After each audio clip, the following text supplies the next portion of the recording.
Honorable members. Oh yes, I thought I was putting the question. Okay. Thank you, Honorable Speaker. Honorable Speaker, thank you for that indulgence to allow us to change the order a little bit. Honorable Speaker, I beg to move that this House resolves to exempt the business appearing as order number 11, number 10, 11, and 12 in today's paper from the provisions of Standing Order 43, being a Wednesday morning, a day allocated for business not sponsored by the majority or minority party or business sponsored by a committee. Honorable Speaker, like you're aware, Wednesday mornings are meant for business by private members.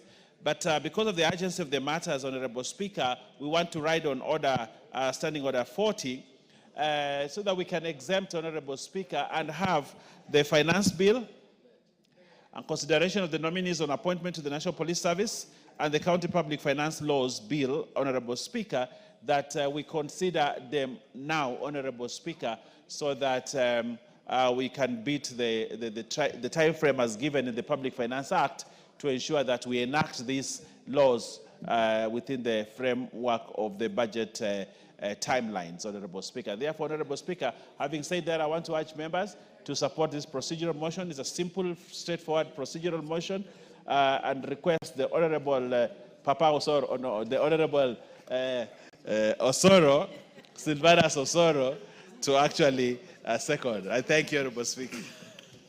Thank you very much, Honorable Speaker. Honorable Speaker, for clarity, my name is Osoro, not Papa Osoro, as the Honorable my Deputy Majority Leader has alluded to. But, Honorable Speaker, the purpose of seeking the exemption of business from the provision of Standing Order number 43, as the movers clearly stated, is to try and dispense of all, this business, the government business, and set aside the business that is meant for the private members. Honorable Speaker, looking at the calendar of this House, we are set to proceed for recess next week on 27th. And this House also received the Minister or the CS for Finance, who of course gave us the estimates sometimes last week. And it's important that even as we come to the closure of this financial year, getting now to the next financial year, that we push this business that is stated in order number 10, and that is the finance bill, and also the special motion that we discussed yesterday, and of course the county public finance laws, because we are getting into the new financial year. So, Honorable Speaker, with that, I beg to second. Honorable members, I propose the question that this House resolves to exempt the business appearing as orders number 10, 11, and 12 in today's order paper from the provisions of Standing Order number 43, being a Wednesday morning, a day allocated for business not sponsored by the majority or minority party or business sponsored by a committee. Thank you, honorable members. I now put the question that this House resolve to exempt the business as orders numbers 10, 11, and 12 in today's order paper from the provisions of Standing Order 43, being a Wednesday morning, a day allocated for business not sponsored by the majority or minority party or business sponsored by the committee. Will as many as of that opinion say aye? Aye. Will as many as of the contrary opinion say nay? The ayes have it. Next order. Before the next order, allow me to recognize a school that is seated in the public gallery. The school is Logorate Comprehensive School from Samburu West Constituency, Samburu County. Next order. Order number 9, the Agriculture and Livestock Extension Service Bill, Senate Bill number 12 of 2022, second reading, question to be put. Honorable members, I now put the question that the Agriculture and Livestock Extension Services Bill, Senate Bill number 12 of 2022, be now read a second time. Will as many as of that opinion say aye? Aye. Will as many as of the contrary opinion say nay? The ayes have it. a bill for an act of parliament to provide for agricultural and livestock extension services, establish the agricultural and extension services and for connected purposes. Next order.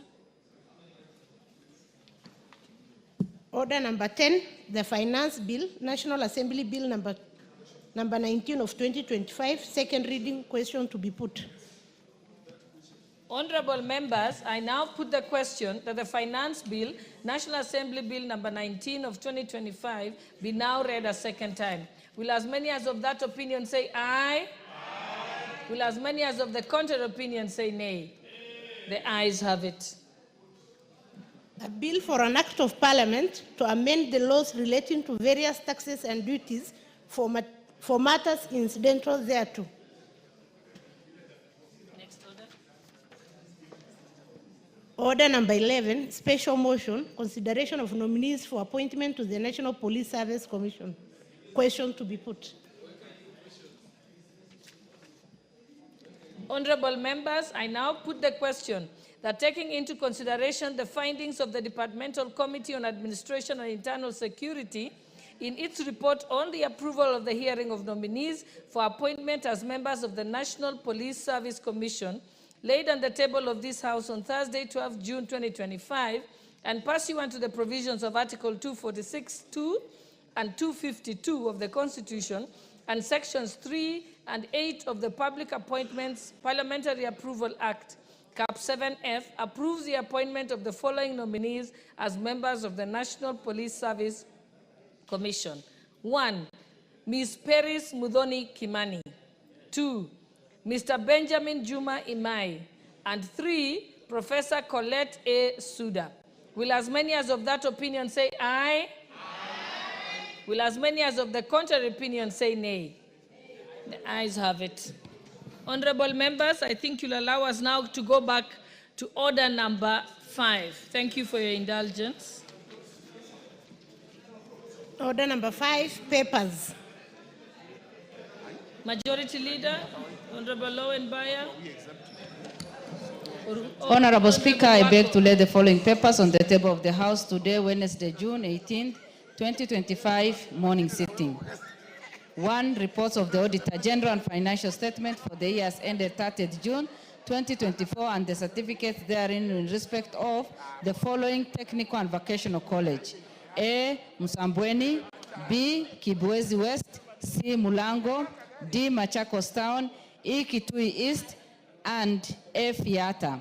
2, reports of the Auditor General and financial statement for the year ended 30th June 2024 and the certificates therein in respect of the following secondary schools. A, St. Alfonsa Kisau Girls, Makueni. B, Kitondo, Makueni. C, Baricho Boys. D, Kabare Girls. E, Shimba Hills. And F, Muha Boys, Makueni.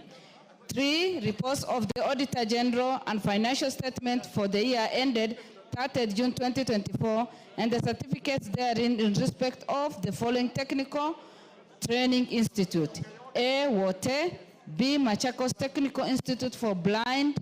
And C, Katine. 4, reports of the Auditor General and financial statement for the year ended 30th June 2024 and the certificates therein in respect of A, Malindi Integrated Social Health Development Program Phase 2, MISHDP 2, Coastal Development Authority.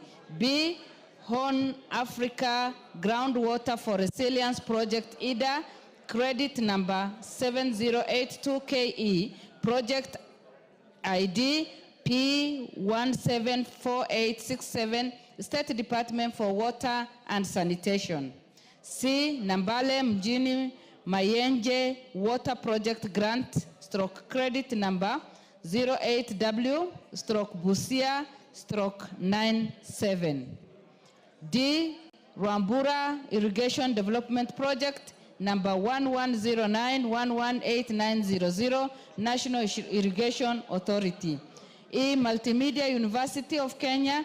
And F, Mama Ngina University College. 5, reports of the Auditor General and financial statement for the year ended 30th June 2023, and the certificates therein in respect of A. Kenya Primary Education Equity in Learning Program, IDA grant number D991KE and credit number 7067KE, and grants NOS TFC 306KE and TFC 307KE, State Department for Basic Education, and B. Hybrid Generation of Off-Grid Power System Credit number CKE 1066011, Kenya Power and Lighting Company PLC. 6. Reports of the Auditor General and financial statement for the Sekuru National Polytechnic year ended 30th June 2024, and the certificates therein. Thank you, Honorable Speaker, and I lay. Thank you. Next order, order number 6. Order number 6, notices of motion. Order number 7, questions and statements. Honorable, order number 6, there was a notice of motion by Honorable Gikaria. Or is that? Sorry? Oh, I'm told it's by Gonzi Rai. Is he available for your? You're ready for your notice of motion? Okay, just hold on. So we agree that Honorable Gikaria, you are on the order paper to give a notice of motion. So we skip that on number 6. Okay, so let's move to number 7, which is statements. Honorable Member for Kinango, Honorable Gonzi Rai, you may proceed. Madam Speaker, I rise to request for a statement regarding the safety of a Kenyan in Saudi Arabia. Honorable Speaker, pursuant to the provision of Standing Order 44(2)(c), I rise to request for a statement from the chairperson of the Departmental Committee on Defense Intelligence and Foreign Relations regarding the safety of Ms. Riziki Luvuno Mambo, holder of passport number AK 1325501, who went missing in Saudi Arabia in March 2024. Honorable Speaker, Ms. Riziki Luvuno Mambo has been residing in Saudi Arabia since July 2023 when she moved there for employment. However, her family, with whom she maintained regular communication, claims to have lost contact with her on 12th of March 2024, raising concerns about her safety and whereabouts.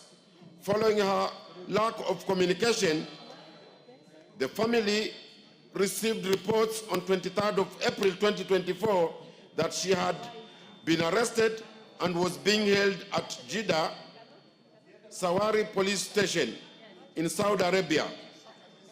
It is alleged that she was found in a state of distress, wandering the streets, and appeared to be suffering from mental health condition.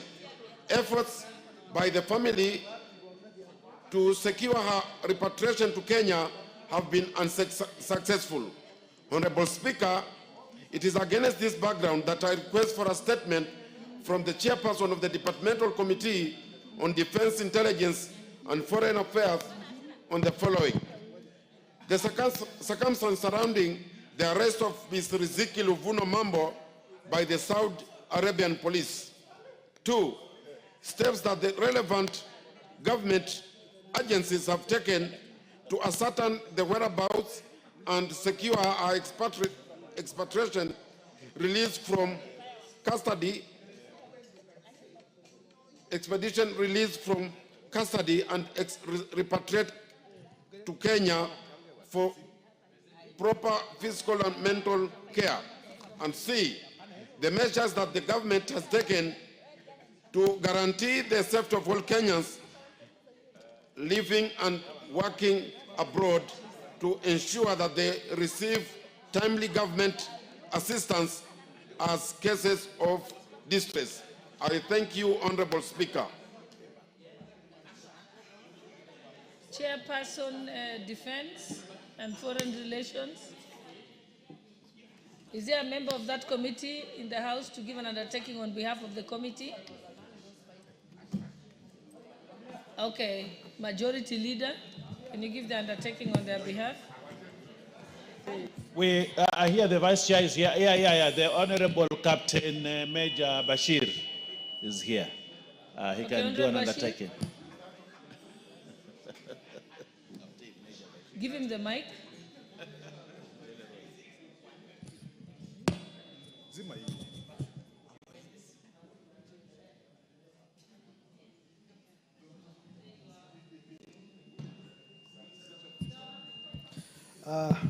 Thank you, Madam Speaker. I have listened to the request for a statement, and I would like to inform the member that we'll be able to have a response to the question in 2 weeks' time, including also all others that he has mentioned, including distress calls from the people in diaspora. 2 weeks' time will be appropriate. Okay, thank you. Next order.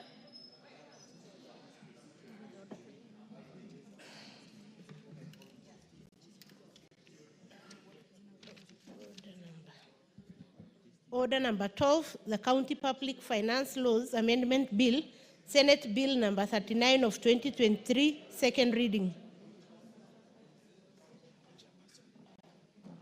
Mover.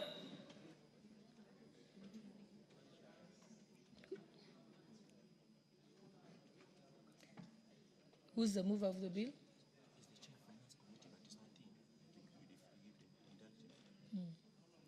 Okay, this bill, the mover is the chairperson of the Finance Committee, but he doesn't seem to be here, and I don't think there's any member of the Finance Committee. I'm told they were having a meeting. So I think we can skip order number 12, stand it down and bring it back at a later time today. So let's move to order number 13. Order number 13. Order number 13, motion, consideration of Senate amendments to the National Construction Authority Amendment Bill, National Assembly Bill number 59 of 2022. The mover of this bill, is that the chairperson, Transport and Infrastructure? Majority Leader, who's the Thank you, Honorable Speaker. Oh, it's Honorable Gikaria. Yes. Okay, proceed. Thank you, Honorable Speaker. I beg to move that the Senate amendment to the National Construction Authority Amendment Bill, National Assembly Bill number 59 of 2022, be now considered. Honorable Speaker, I had brought this to effectively operationalize the 30% under the procurement for the special groups, that is the women, youth, and people with disability. And Honorable Speaker, in that amendment, I had proposed that we exempt class 8, 7, and 6, but we had agreed with the committee that we only exempt class 8 only. But when we went to the Senate has since rejected our proposal of 8 and returned it to where I had proposed to 6, 7, and 8. But, Honorable Speaker, I want to agree with the committee that we just exempt only class 8 and just up to class 8 and nothing more, and that is only for startup, so that we can be able to help our youth, women, and people with disability to be able to venture into business, to give an opportunity for us. So in my view, I would want to agree with the committee and reject the Senate proposal. And I ask Honorable Ruto to second.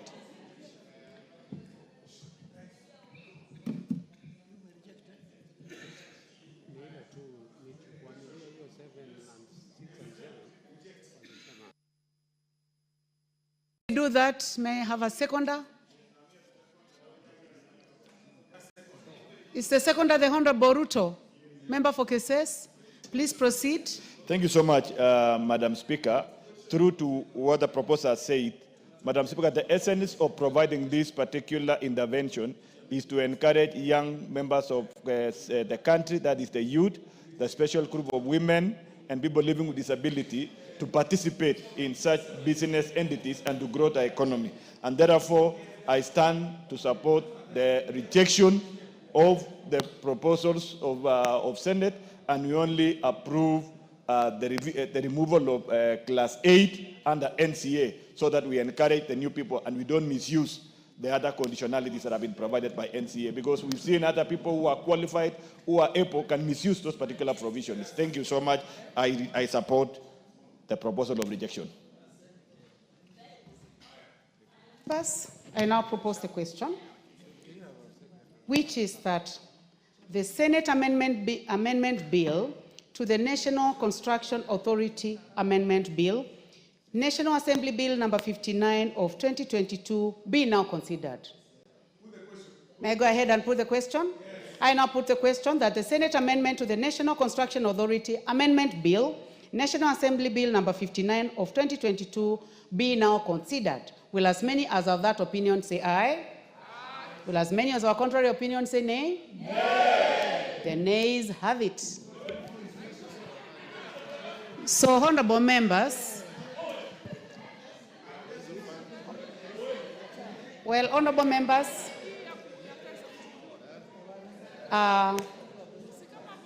the fact that the nays have it means that in order number 14, the Committee of the Whole House will not consider the consideration to the Senate Amendment to the National Construction Authority Bill, National Assembly Bill number 59 of 2022. Thank you, honorable members.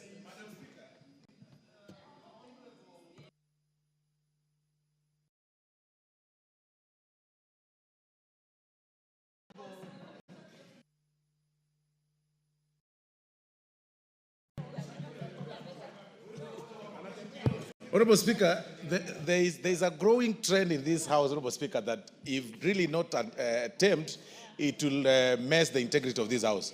Honorable Speaker, when the Speaker is on her feet, nobody should be seen walking and moving around, Honorable Speaker. The Honorable Wamboka, Honorable Speaker, is out of order. He's been walking around picking water, Honorable Speaker, or something.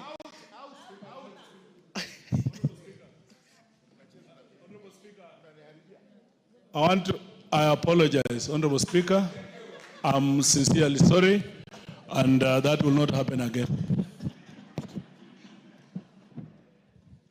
Honorable members, let us proceed. I did not notice that the Honorable Amboka was moving around, but Honorable, if that happened, let it not happen any other time. Next order.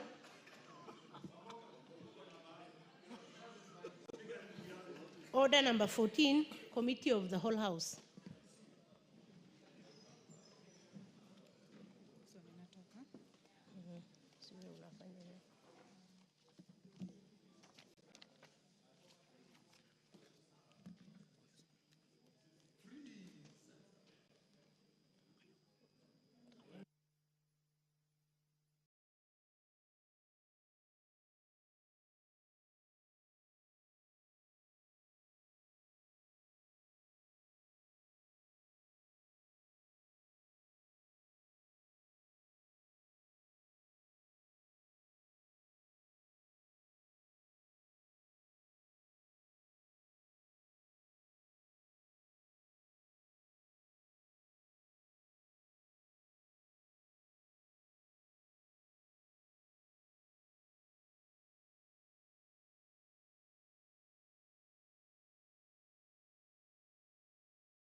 Honorable members, I would like to call the meeting to order.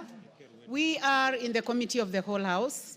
and we are considering the Wildlife Conservation and Management Amendment Bill, National Assembly Bill number 23. Clause 2. I propose the question that clause 2 be part of the bill. There be no amendment. I put the question that clause 2 be part of the bill. Will as many as of that opinion say aye? Will as many of our contrary opinion say nay? The ayes have it. Title. The Honorable Rueda, I can see you are in the house. Please get settled. The member for Lamu, please settle down. The honorable members, please take your seats.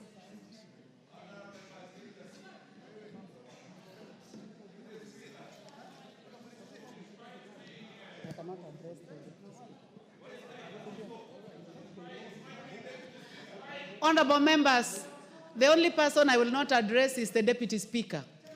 The rest of the members, please take your seats. Except the Deputy Speaker.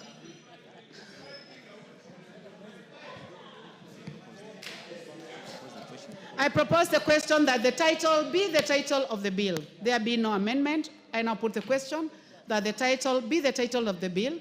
Will as many as of that opinion say aye? Will as many as of contrary opinion say nay? The ayes have it. Clause 1.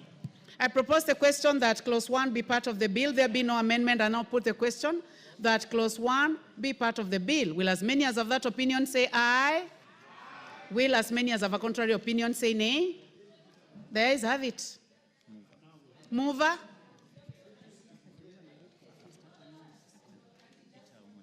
The Honorable Rueda Obo, member for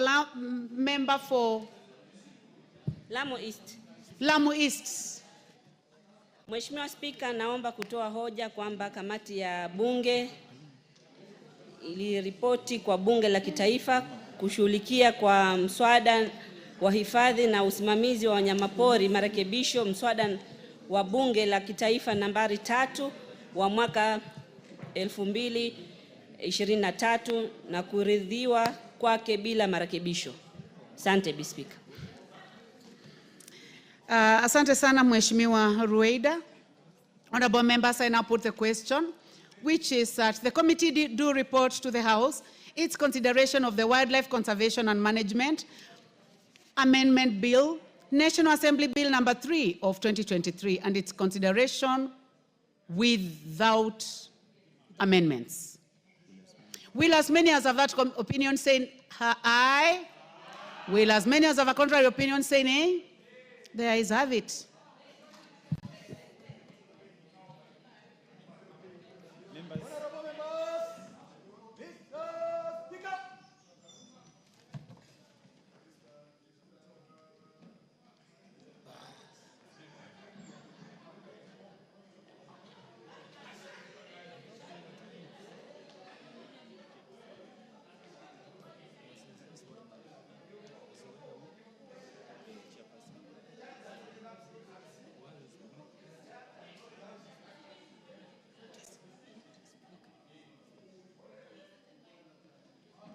Chairperson to report to the House.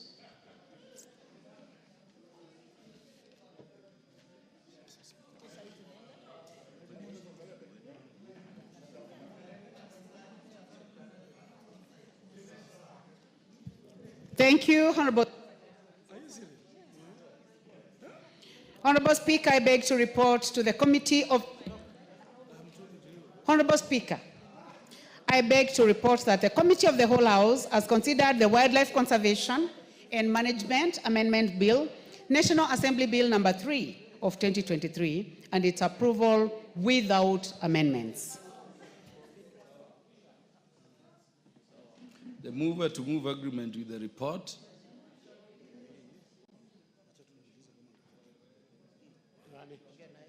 The mover to move agreement with the report.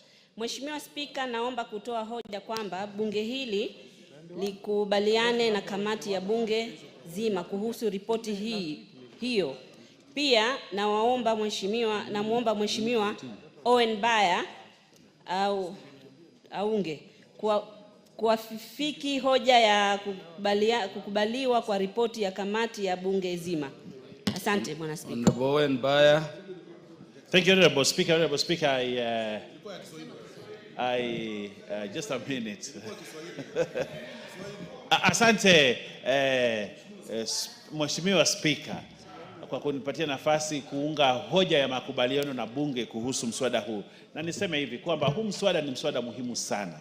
Na nataka kumpongeza Mheshimiwa Roida kwa kujali watu wake wa Lamu na watu wa Pwani. Kwamba hawa wanyama ambao leo tunawaweka katika ratiba ya wale ambao wakiumiza watu watalipwa ni viumbe ambavyo viko katika bahari. Na hivi viumbe Bwana Spika huwa vinaumiza watu wa Lamu sana. Manake watu wa Lamu wengi wao wanapata chakula chao cha kila siku kupitia ile bahari ya Hindi. Na kwa sababu hiyo basi Mheshimiwa Roida, nataka niseme kwamba umefanya jambo zuri sana. Watu wa Lamu na watu wa Pwani watakukumbuka maisha yao yote kwa hii kazi nzuri umewafanyia, ili hata hao wapate fidia, wafidiwe wakipata hasara ndani ya bahari. Asante Bwana Spika, na naunga mkono makubaliano na hoja hii ambayo Mheshimiwa Roida amepitisha. Asante sana. Yes, Honorable Rachel Nyamai. No. In terms of procedure, Honorable Rachel, the question has to be proposed first. Honorable members, I propose the question that the House do agree with the committee in the said report. Honorable Rachel Nyamai. Mheshimiwa Spika, ningependa kuchukua fursa hii pia mimi niweze kumpa kongole Mheshimiwa wa Lamu East ambaye ni Mheshimiwa Rueda Obo. Alifanya kazi nyingi sana. Na kwa kawaida Mheshimiwa Rueda huwa anajali sana watu wake wa Lamu. Na sana sana mambo ambayo yanahusu bahari, mambo ambayo yanahusu umbali kutoka hapa Nairobi. Tumemsikiza akiwa hapa bungeni vile anapenda kuhakikisha kwamba watu wake wanapatiwa fidia sana sana kwa mambo ambayo yanahusu bahari.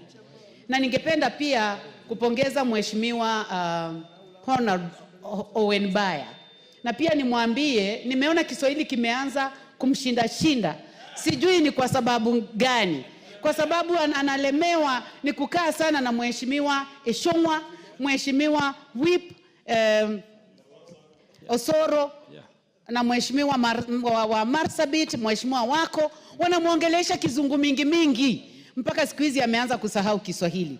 Kwa hivyo ningependa kuwapongeza wote wawili, lakini niambie Mheshimiwa Rueda ajaribu aketi sana na Mheshimiwa Baya amfundishe Kiswahili. Mheshimiwa Rachel Nyamai, ungependa kufahamishwa jambo na Mheshimiwa Osoro?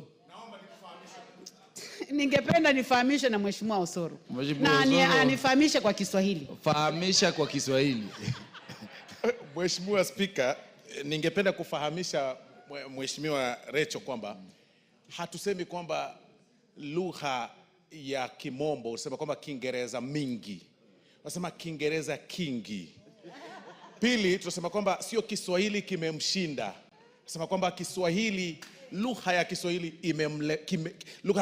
imemlemea. Kwa hivyo matamshi katika ngeli ni vema kwamba ni vema unapozungumza katika lugha ya Kiswahili uelewe kwamba kuna ngeli, pia kuna muktadha wa kufuata kidogo, ndio kidogo uweze kuelewa Kiswahili vile inafaa. Mheshimiwa Rachel, umefahamishwa, ulikuwa umemaliza au unaendelea? Ningependa tu kufunga. Sababu hata mie ningependa kushukuru sana Mheshimiwa Osoro, lakini pia ni vizuri ajue kuna misamiati ya Kiswahili ambayo anafaa aielewe vizuri. Kwa hivyo tunapopongeza Mheshimiwa wa Lamu, tunafaa tupange maneno kama vile ambavyo anaipanga na vile ambavyo inapangwa na Mheshimiwa wa Mombasa ambaye anaporomosa Kiswahili vizuri sana. Asante sana Mheshimiwa Spika. Mheshimiwa Osoro, uko kwa hoja ya nidhamu au ufahamisho. Habu kwa wakati huu lazima mjue wajumbe waheshimiwa kwamba mmepoteza speaker. Niko katika hoja ya kufahamisha bado. Speaker haelewi msamiati ngeli na hayo mambo mnaongea. Kweli kabisa Speaker, nikiendelea kufahamisha Mheshimiwa Rachel nimweleze kwamba hata katika lugha ya Kiswahili kuna pia unasahihi mtu kisha baadaye kama haupendi kusikiza ama kidogo uko na maoni tofauti kwa yale ambayo amesema unakanusha. Kwa hivyo kwa mfano unaposema kwamba mama alinikimbiza katika lugha ya Kiswahili, wengine usema kwamba mama hakunikimbiza, lakini hicho sio Kiswahili sanifu. Unapokanusha usema kwamba mama alinikimbiza. Kwa hivyo ukijibu unasema asante Mheshimiwa Speaker. Ya, yule ni Mheshimiwa Sietenei au Mheshimiwa yupi? Mheshimiwa Watarbo, ungependa pia kunena kwa lugha ya Kiswahili? Asante sana Mheshimiwa Speaker. Nataka kufahamisha Bwana Osoro, Mheshimiwa Osoro, ya kwamba ameongea Kiswahili mufti sanifu, sio Kiswahili mufti. Aweze kuongea kwa Kiswahili mufti ndio tujue anaweza kuporomosha Kiswahili vyema. Asante Bwana Speaker. Bwana Osoro ameongea ile Kiswahili tunasemanga imebuniwa upande wa Nyanza. Ako na tabrija kuu ukimlinganisha na mie Speaker. Allow me now to... You want to contribute? Okay. Bwana Gikaria utatamka pia? Asante Mheshimiwa Speaker. Kwa kweli ni shukuru Mheshimiwa Ruaida Mohamed kwa hoja hili ambapo alileta hapa katika bungeni ya kuweza kuwajali watu ya sehemu ya upande wa Mombasa mahali kuna bahari na pengine watu wanapoteza ama wanapata injuries kutokana na wanyama wale wako ndani, majeruhi kwa ile vitu inapatikana. Niseme kwa kweli ni kitu cha muhimu kuangalia, kwa sababu kuna wakati mimi nilijaribu kuleta mswada kule kwangu, watu wengi kwangu wanapata madhara ama wanajeruhiwa mpaka maafa inatokana kutokana na nyani, na nilijaribu kuweka nyani wawekwe kama wanyama wa porini ambaye kutapatikana compensation, lakini haikuwezekana. Lakini fidia, asante Bwana Osoro.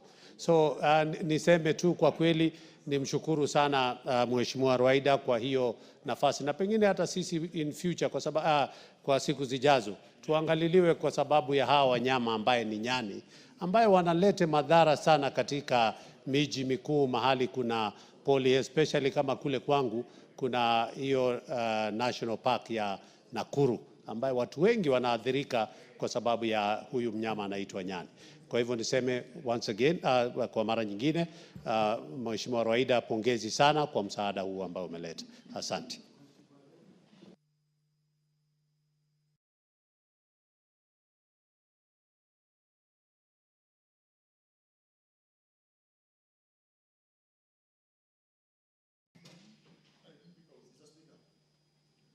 Yeah, honorable members, I now put the question that the House do agree with the committee in the said report.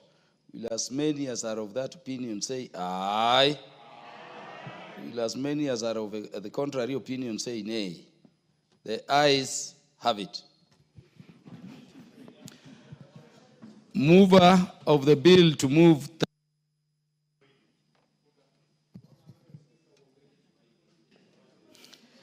Mheshimiwa Spika, naomba kutoa hoja kwamba mswada wa hifadhi na usimamizi wa wanyamapori marekebisho, mswada wa Bunge la Kitaifa nambari 3 wa mwaka 2023 sasa usome mara ya 3. Pia naomba Mheshimiwa Owen Baya kuafiki hoja hii. Bwana Spika, nataka nichukue nafasi hii niwashukuru wabunge wenzangu kwa kuungana pamoja kupitisha huu mswada. Pia nishukuru uongozi wa bunge kwa kuhakikisha kwamba leo tumefika hii stage. Hili ni jambo kubwa sana kwetu kwa sababu madhara mengi tuliyaona wakati tulipokwenda kule, kamati ilipokwenda Faza, watu walikuwa wamekatwa miguu. Hivi sasa ni kuambia lazima kwa mwezi lazima at least mtu mmoja, angalau mtu mmoja atakuwa amepigwa na mnyama anaitwa yeda, kwa kizungu stingray. Pia kuna watu wengi wameathiriwa, itasaidia watalii, hata si watu wetu peke yetu. Kuna mtalii alienda kupiga picha na akakatwa na papa. Pale feri pia watu wengi wanaathirika na papa kwa sababu meli zikija zinapita na mapapa. Bahati mbaya pengine mtu ameingia chini ya feri kutengeneza, anakatwa na papa na hawapati malipo. Hii itasaidia hata hawa wabunge. Saa nyingine wanaenda kujivinjari, wakifika Mombasa, wakienda na zile boat. Bahati mbaya waanguke kwa maji au sema nataka kuogelea, kuna saa nyingine hatari inaweza tokea, pia wao itakuwa imewasaidia. Bwana Spika, sitaki kuchukua muda mwingi zaidi, lakini nashukuru sana. Hata nimeshikwa na shaki. Najua kwangu hili ni jambo kubwa sana. Watu wangu nao watajihisi kwamba ni Wakenya, Wakosti wote kwa jumla watajihisi kama ni Wakenya, na wao hawatengwi kwa sheria. Manake sheria mwanzo ilikuwa imeangalia tu watu kwa ardhi, watu wa maji. Sisi ambao tunaringizwa na maji ilikuwa hatuonekani. Nashukuru bunge hili sasa imefanya kwamba watu wanakaa kwa visiwa vya bahari au wanakaa kama mazingira ya maji, na wao wamewekwa kwa rada ya serikali.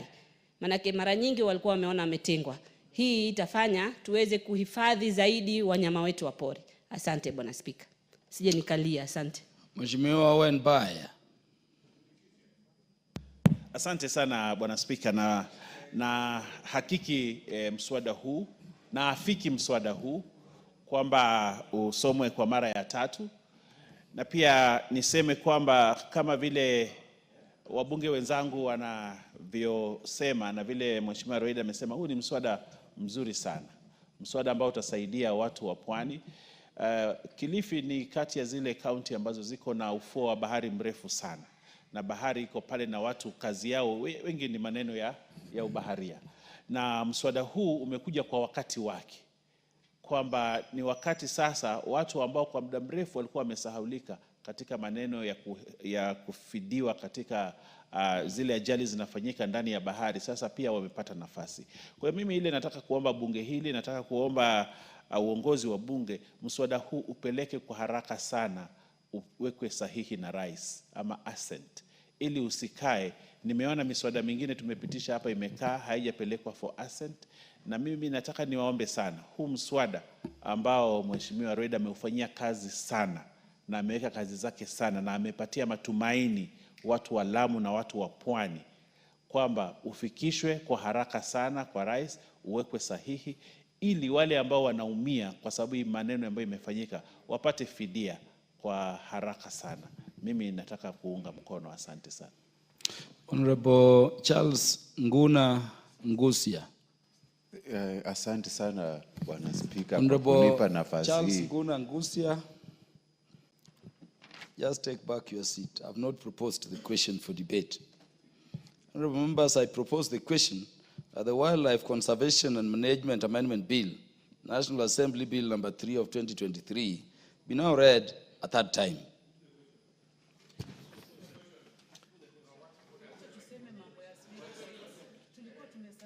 Yeah, so now you can contribute, Honorable Charles Nguna Ngusia.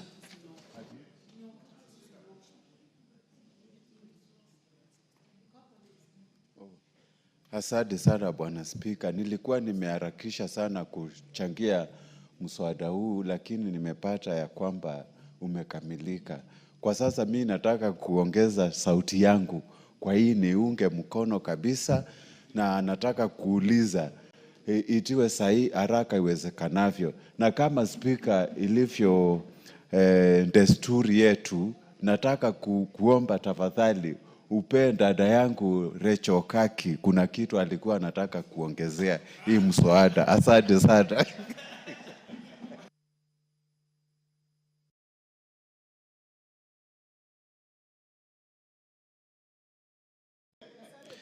Honorable Charles Nguna Ngusia, I have not seen any request from Honorable Rachel Nyamai to either contribute or to inform you.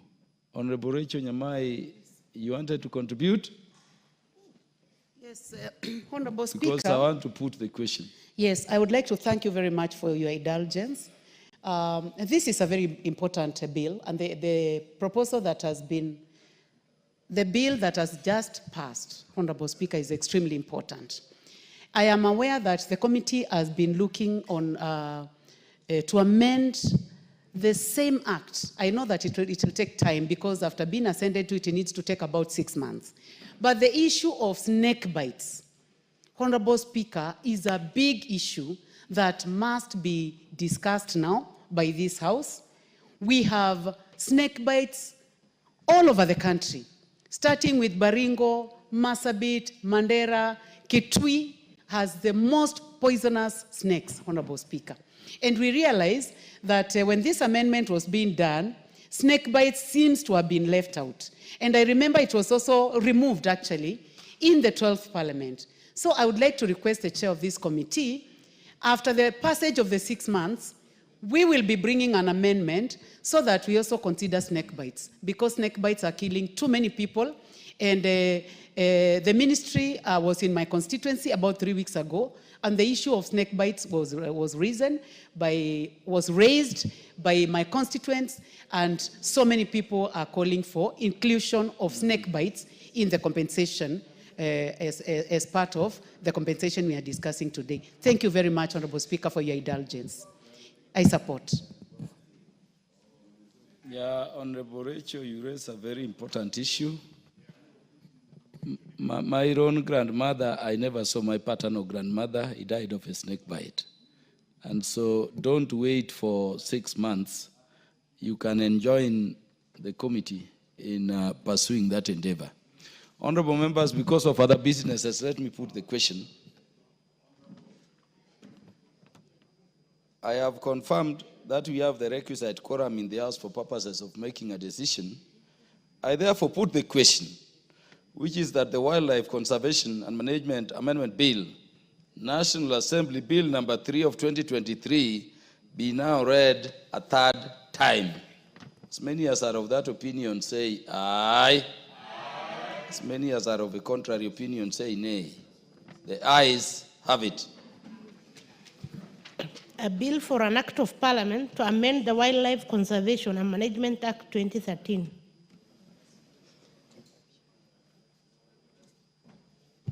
Next order.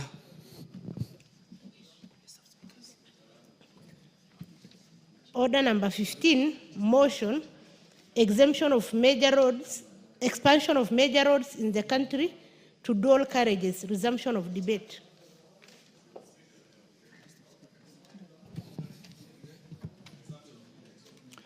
Is that for resumption of debate?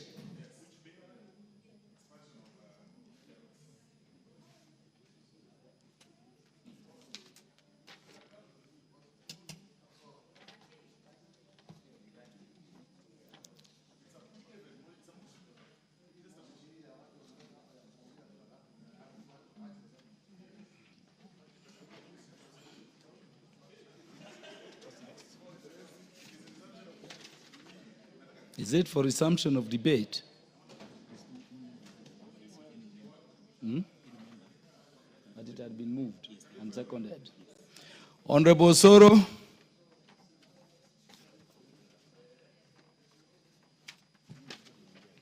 Thank you very much, Honorable Speaker. Honorable Speaker, I rise to support the motion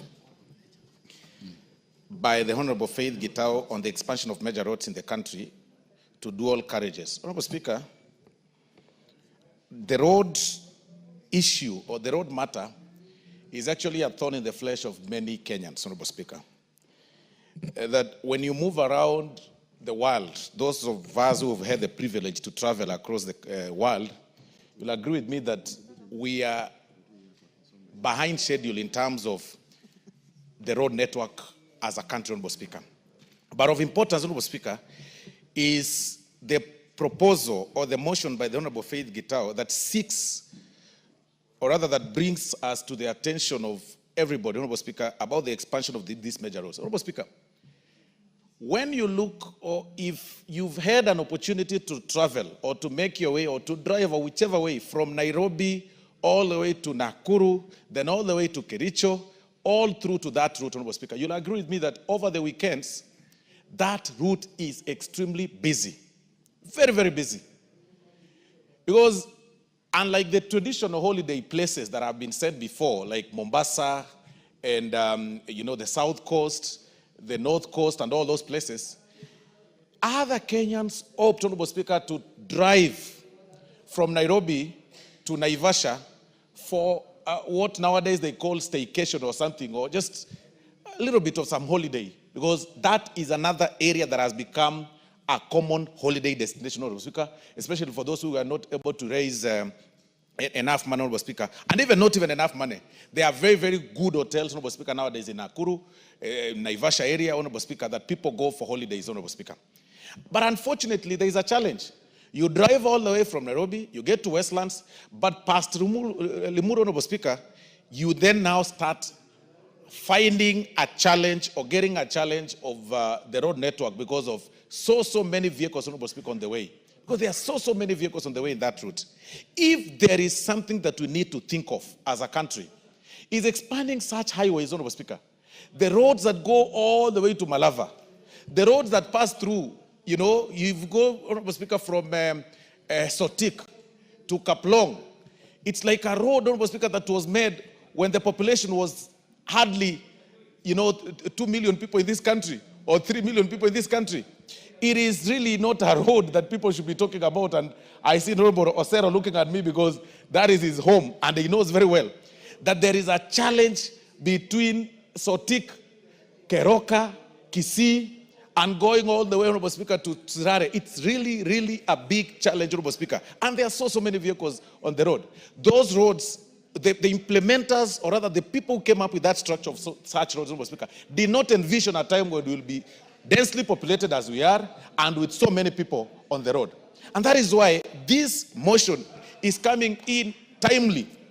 Look at Mombasa, Honorable Speaker. Not everybody is able to afford a flight to Mombasa. That immediately you get to Makutano at the junction of Machakos towards Mombasa, Honorable Speaker, the road becomes slimmer, and slimmer. And because it was actually made, or it was constructed over 30 or 40 years ago, or even 50 years ago, and not really well maintained. Sometimes, of course, there are potholes on the road. Some irregular bumps have been erected by people because of the accidents that occur, Honorable Speaker.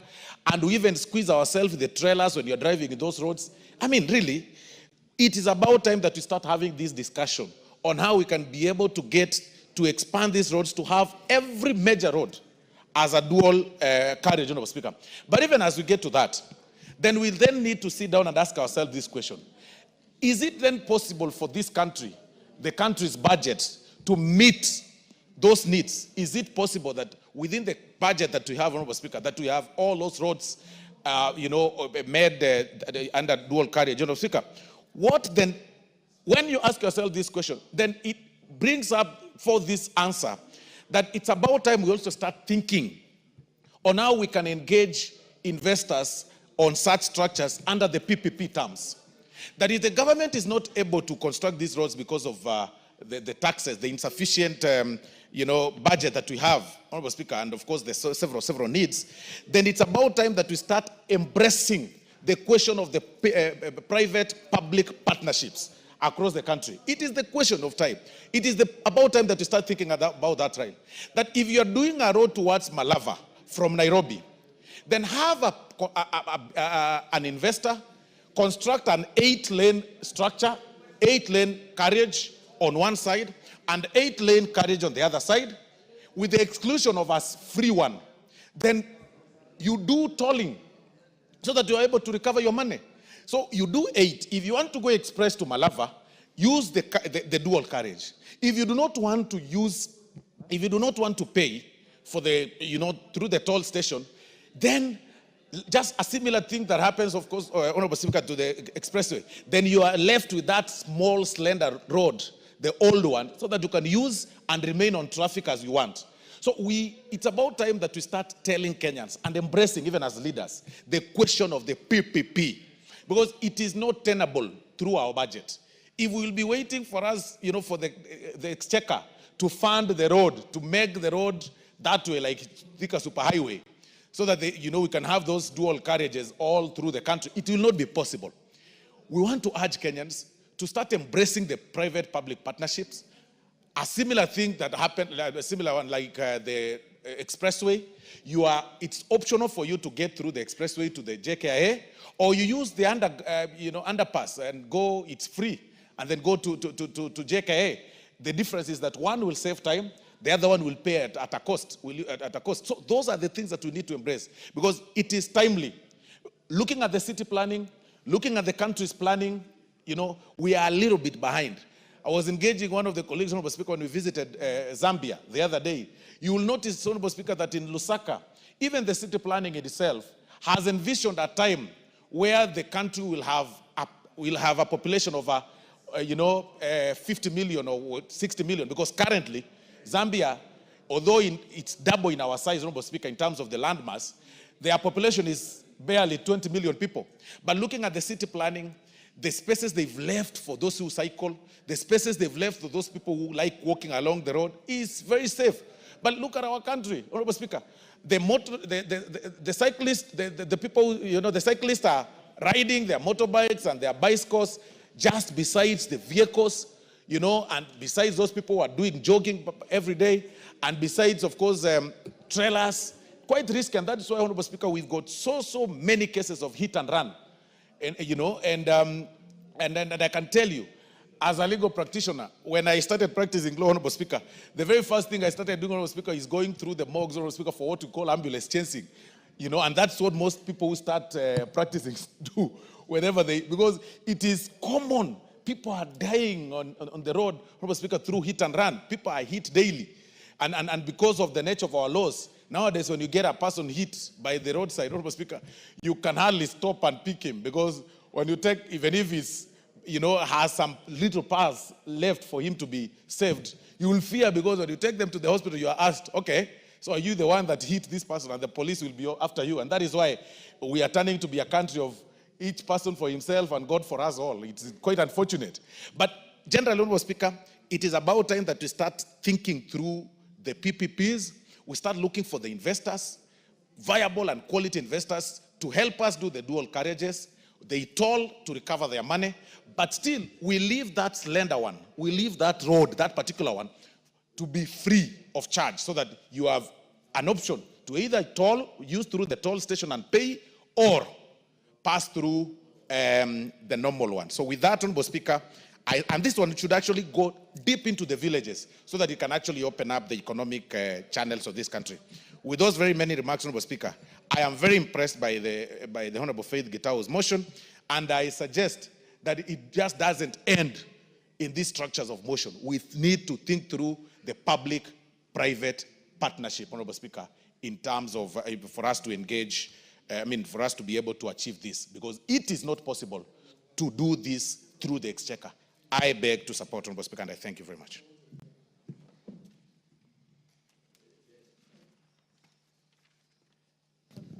Before we proceed, honorable members, I would like to welcome students seated in the public gallery this morning, students from Kivudhine Secondary School, Kibwezi East Constituency, Makueni County. Let us welcome them to the National Assembly. You are welcome to continue observing the proceedings of the House.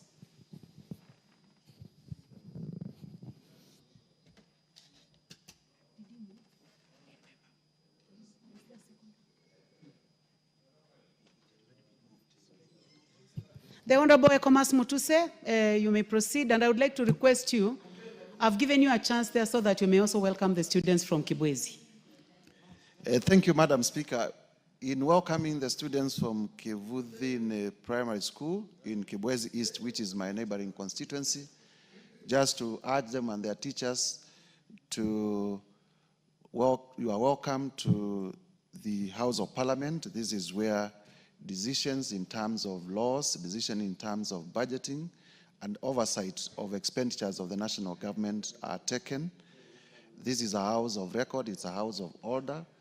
You are among the privileged few who have had the opportunity to come here, and therefore I congratulate you with your teachers for making to the House of Parliament, and we wish you all the best in your academic journeys so that in future all of you may grow up to be professionals who this country will look up to in terms of transforming us, and some of you may also become leaders and lead your people at your time. Having said that, Madam Speaker, and I say that on behalf of the Honorable Jess Kambalo because that is our constituency.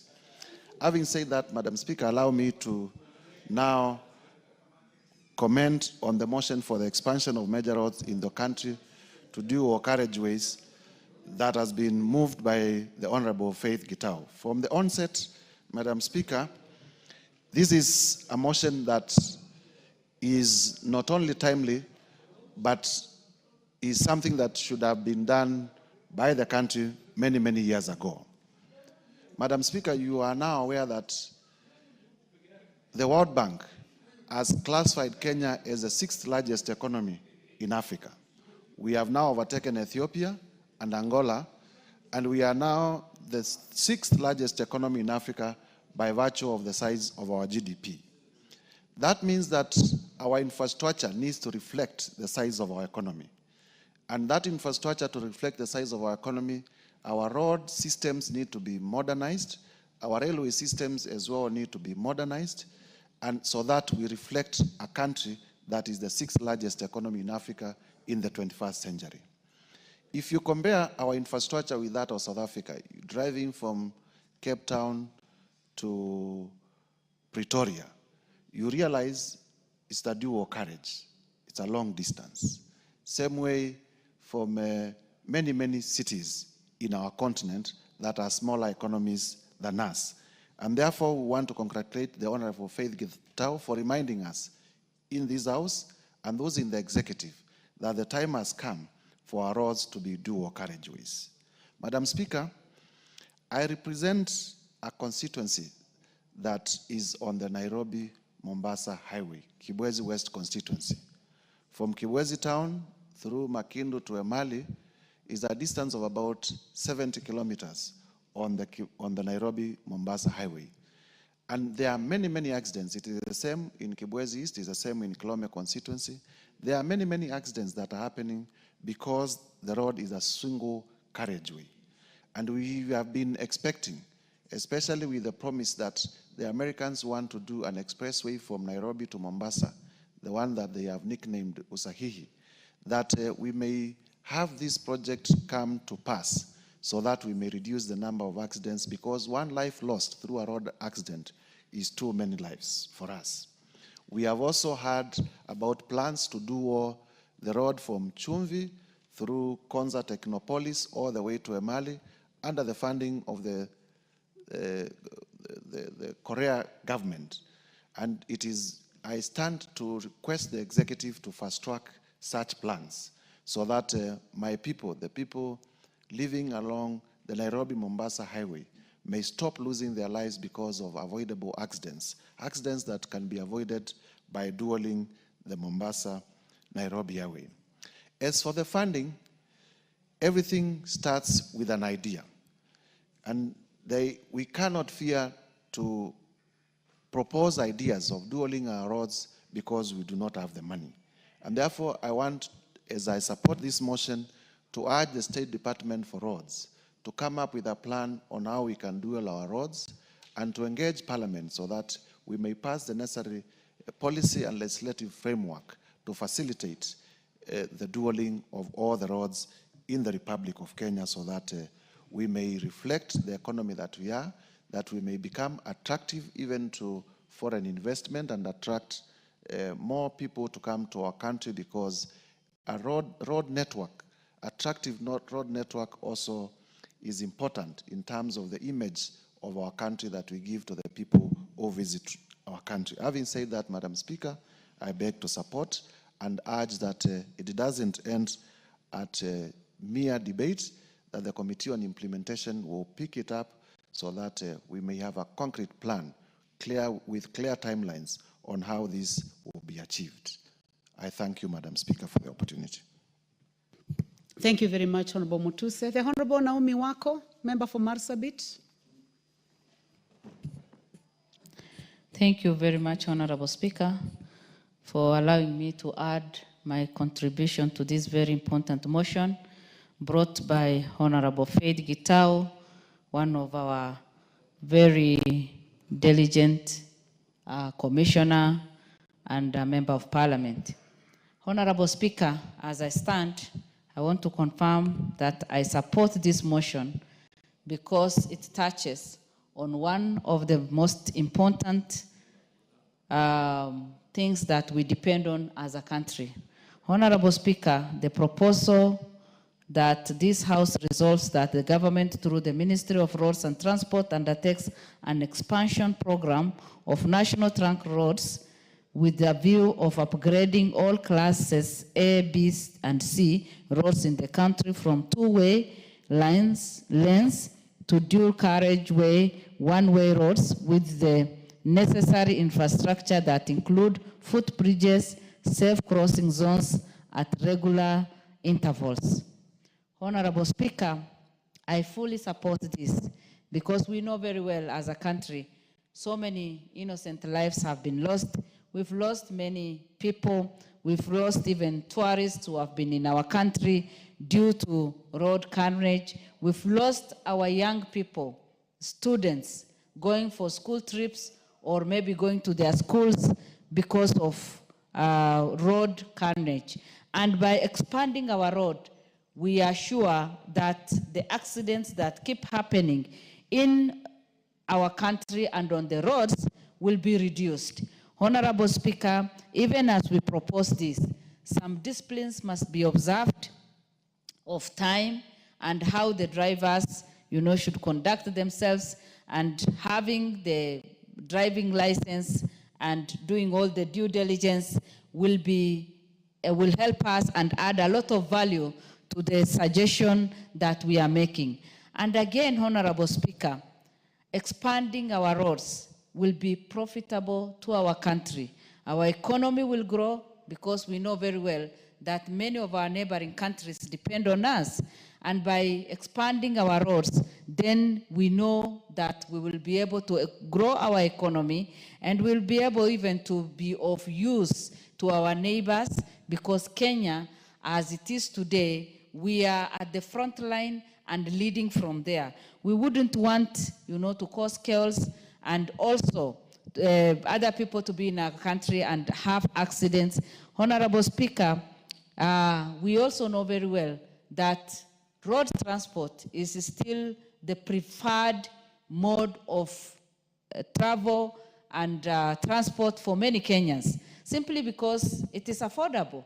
And many of us prefer it because we know that when you're on the road, you are safe enough, unless maybe something that you are not aware happens. You know that you will be able to reach your destination safely. But again, if we are not able to manage and to control well, we will continue losing a lot of people.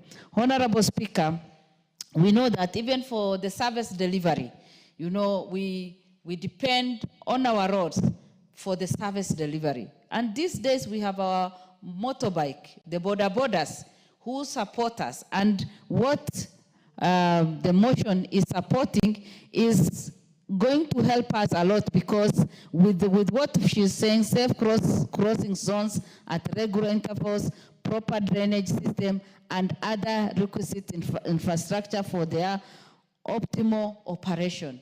Even our border people will have their own path to be riding on, and that will be safe, because right now we are mingling and everybody is trying to compete for space on our roads, which is not safe. And again, we are not saving time. So that we can save time, we can also be effective, we can also be able to achieve many things as we consider doing different things, then we will be able to manage very well. Honorable Speaker, again, it is the suitable way or suitable means of transport when it comes to short distance, because you cannot fly, you cannot jump over, you have to have proper way of driving and just getting to your destination on time. And this is the only way we can be able to achieve all our goals. It is my prayer that we will be able to do this so that in our country, we already have a lot of challenges. We have many people, blaming the government for doing different things. We have Kenyans crying because of poor economy. We have challenges because businesses are not doing well. If we can ease the traffic and if we can help our people to have at least safe way of traveling and reaching their destination, people's businesses will pick and we will be able to do a lot. With those few remarks, Honorable Speaker, I support and I request the other members also to support this motion. Thank you. Thank you very much, Naomi Wako, the Deputy Whip. The Honorable Gideon Ochanda, member for Bondo.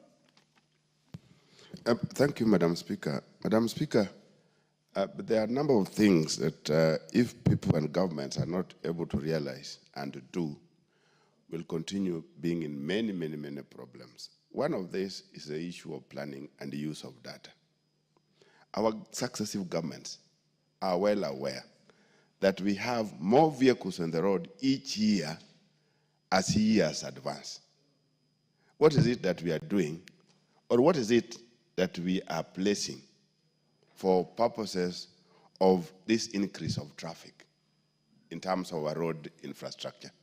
I think there are some very basic things, very, very, very basic, that governments, the successive governments, have not worked towards this. And they are well aware that vehicles are registered every day, the number has been going up, and where we are taking these vehicles to is not developed. It's a similar problem we have, for example, in housing and what we are seeing in Nairobi now. One house or a household is brought down, one building, and instead it is replaced by a massive house of more than 40 households. While you are doing this, you have not planned for sewer, you have not planned for transport, you have not planned for all these many other things. And this is exactly where the messes are coming in. And we also have data in terms of the amount of messes that we have on our roads. We also have the amount of messes that we have even in terms of the other infrastructure because of planning. I don't want to say that the planning has not been bad, but somebody is ignoring, because these are very bare facts, that when you increase in number, definitely there must be a provision. Even if it is water, there must be a provision. Nairobi doesn't have the same people it had 20 years ago. There must be a provision. There must be some forward looking in terms of how some of these things are supposed to be met. And Madam Speaker, even some very basic way of how government raises revenue, we are well aware that if you put aside the formal ways of raising taxes or revenue, transport sector is one of the biggest sectors that helps these governments to raise money. What is it that we are doing when you are very sure that a sector generates for you money? It is the sector again that you ignore. Because if it were any other ordinary mind, you'll invest more where you generate more. And there was a policy in this country one time that you put more where you get more. You put more money where more money comes from. I don't know where this was lost. And a more particular one is where we use planning deliberately for a 5-year cycle. We plan with politics in mind. I think this is where there's a big problem. Because we are talking about these major roads. Some of them cannot be fixed within the 5-year period. But for purposes of planning and investment in them, it is important that we spread them across. Where we are at the moment, we are seeing problems that we would have avoided many years ago. 60 years since independence, we've only managed to do a railway, the SGR, which even as at now is still not in our hands. We've not done any. And yet we know that this would have been the best alternative to the road problems. You look at the colonial government, they were able to do this railway from Mombasa to Uganda in a decade. Yeah? And that was from 1901, 1902, and those are ages ago. Here we are, since independence, we are not even able to do a 1 or so kilometer of even if the old railway system that we were using before, even if we decided to put aside the SGR. I know there are those attempts that are there in place, but many of them are still focusing on doing these things within 5-year period. It can't work. So for purpose of our planning, we needed to know that from Mombasa to Nairobi was to be done in a certain period of time. Nairobi, Busia, or Malaba to be done in a certain period of time. Nairobi, Garissa to be done in a certain period of time. Nairobi, Kisumu, and whatever to be done in a certain period of time. This is exactly what has helped Tanzania. Tanzania has some of the very major bridges across their bigger rivers. But they have been doing those major bridges within, they're now 5, within every term of each parliament, each presidency, each government. They've been doing very major projects in terms of road network and bridges. They have bigger bridges than those we have if you put aside Nyali. The other bridges are really big because of the big rivers. And this has been happening because it is not tied to electoral period of time. So, Madam Speaker, these are some of the things that really needs to be looked at, so that when we are planning, we plan and we make use of our data. The next one is the issue of quality, Madam Speaker. You do a road, is a highway, and you are doing it like you are doing a village road. I'm bringing this in place, like in my place. We have a road, a Kenha road done from Kisian to Osieko. It's a Kenha road. But if you look at this road, it's a road that cannot withhold the kind of time and the kind of traffic that we have on it, because it was poorly done. More so between Bondo and Osieko is worse. And the maintenance arrangement cannot work. Every single time there's some contractor in place. As at now, the road surface is like it was a small village road. So the quality of works that go into highways also must be looked at, so that we don't go into one road 1 year after the other, you are on one road. 1 year after the other, you are on one road. We fix major roads, we fix them right, we fix them to last for purpose of quality, and then we move on. But if we are doing one road poorly done, and every single day you have to work on issues of maintenance, like this road I'm talking about, there's some contractors in one place or the other every single day, and it doesn't work. Right now it's in horrible condition, and you really wonder why was that money used in doing this road. If it would have been used in a village road rather than a highway. So, Madam Speaker, there are these issues that must be looked at: the issue of planning, the issue of where revenue is raised from, the issue of quality, and the issue of really looking at the alternative. Alternative to roads can only be railways, nothing else. Thank you, Madam Speaker. Thank you very much, Dr. Ochanda. The Honorable Jackson Lekumontare, member for Samburu East. Thank you, Madam Speaker, for this chance to contribute to this motion, Madam Speaker. Madam Speaker, this motion is very good for discussion. And I think, Madam Speaker, these roads, some of these roads, Madam Speaker, they are just there now to waste time. Because, Madam Speaker, if you look at some of our roads, you can be in a road for a very long time.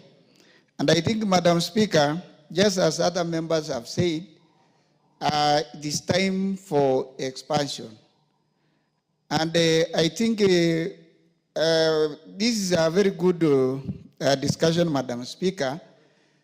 And as we discuss, it's very important, Madam Speaker, to be known that some parts of this country, there are no roads, even that single line. And we are discussing about expanding the roads. But other parts of this country, Madam Speaker, like where I represent, Samburu East, there are no roads, Madam Speaker. And I think equity is very important to every part of this country. You find that, Madam Speaker, the road may be serving a population, it is not there. Even getting some services become a problem. And if at all we are in the same country, then it is advisable and it is very important, even for those who implement these projects, to consider every part of this country. It's even better, Madam Speaker, to say every constituency should have at least a tarmac road. But I think some parts of this country, even children are going to see tarmac after 60 years of independence. And it is very important, Madam Speaker, as we talk about expanding the existing roads. The time for this expansion is also an issue. Madam Speaker, if you look at the road passing through Karatina, that road, I usually pass that road. And since I came to this parliament, now this is my second term, the contractors have been there since. Even when I was a teacher, I used to pass there, Madam Speaker, and the contractors are on the site throughout. I don't know when will that road be completed. And I think people are not serious even to do what they are supposed to do. Because for more than 10 years, just trying to expand the road, it is not moving. So it is a good thing to discuss, a good thing to bring this motion. And I think it is important that it should be implemented, Madam Speaker. We lack good roads in this country. And I don't agree, Madam Speaker, when we say the resources are not enough, because they are enough in other places. It is only people are not looking at the whole country in a very fair manner. Some parts will get a lot of money, while others, when we look at other parts, then there is no funds.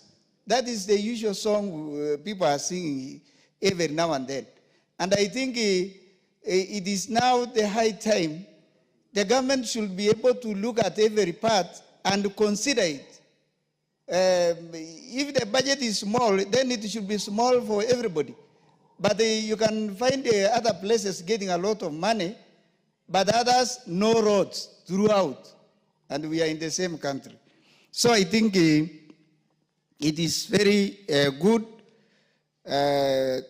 We really need to look at how maybe we can get funds to try help Kenyans. If you look at even the commodities, the way people are getting even food, commodities in other places, it is very high because of bad roads. When people are saying here Unga has gone, Madam Speaker, in our places, we even don't talk because the road is worsening even what our people are getting. So I think it's a good thing, good to discuss, but very important to note that there are no roads in other places. And I think if we really want to be fair, let us look at every corner of this country. Thank you, Madam Speaker. I support this expansion of roads to every place. Thank you.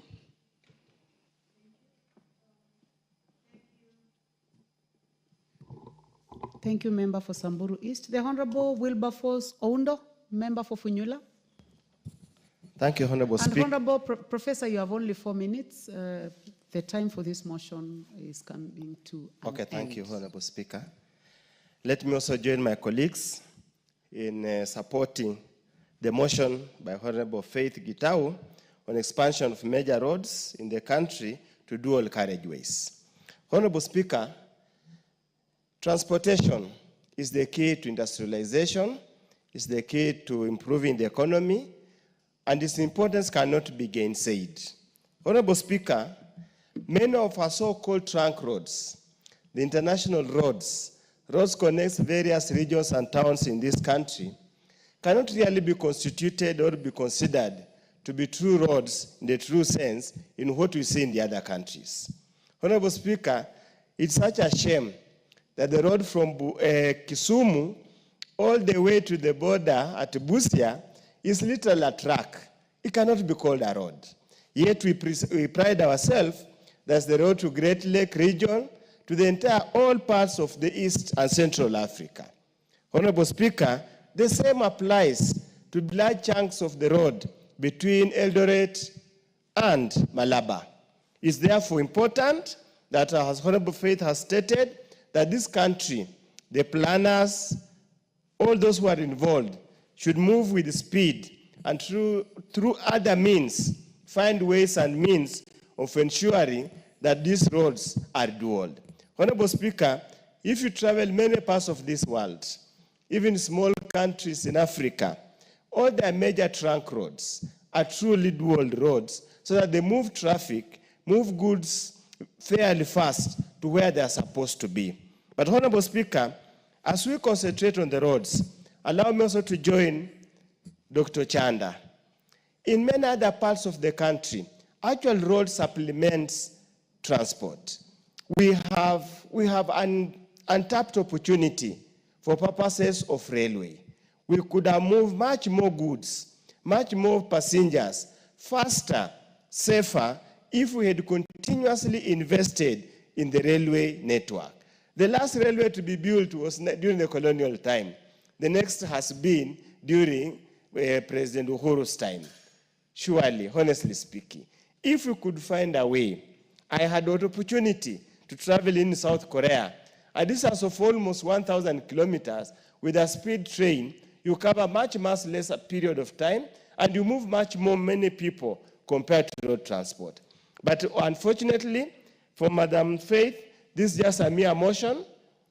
Implementing or putting into practice motions in this country, if we have such a bad history, we might just end up being a chat show here without much impact or effort. With those few remarks, so that I save time, I support. Thank you very much, honorable members. The balance of time, 48 minutes, has expired. So this motion, I'm sorry, it comes to an end. I know a few of you had wanted to speak, like the Honorable Dr. Mutunga, the Honorable Dick Maungu, and those two. Sorry, you cannot. I would like now to call upon the mover to reply. Is the mover in the house? I understand that the mover is in another meeting, the Commissioner Faith Kitau. So that will be scheduled at another time by the House Business Committee. Next order. Order number 16, motion, implementation of the universal health coverage and of a policy on mandatory use of public health care facilities by public officers. Motion by the Honorable Sabina Chege, nominated member. I would like this to be scheduled at another time. Next order. Order number 17, motion, formulation of a regulatory framework on artificial intelligence in the country. This motion is by the Honorable Marianne Kitani, MP. Yes, we try to trace the Honorable Marianne because I've just seen her around. Honorable members, I would like to welcome students seated in the Speakers Gallery this morning, students from El Kejuado High School, Kajiado constituency in Kajiado County. You are welcome to the National Assembly to continue observing proceedings of the House. Honorable members, let's welcome them in our usual way. Thank you. Honorable members, in the absence of the Honorable Marianne Kitani, I order that this motion be scheduled at another time by the House Business Committee. Next order. Order number 18, motion, formulation of land use policy on zoning of land for agriculture and belt development. Honorable members, this motion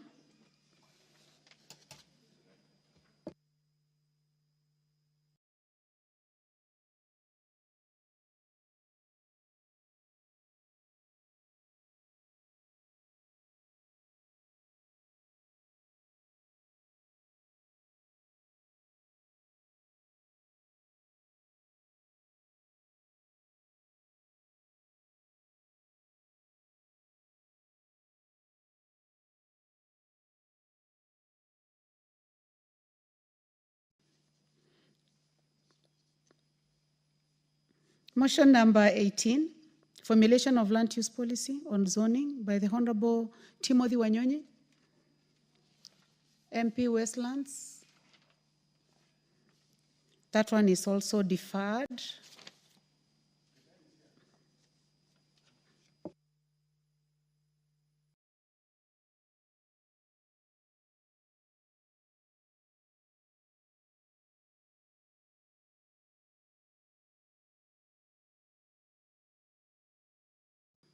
Honorable members, I would like to inquire from the Honorable Kitani. Please approach the table.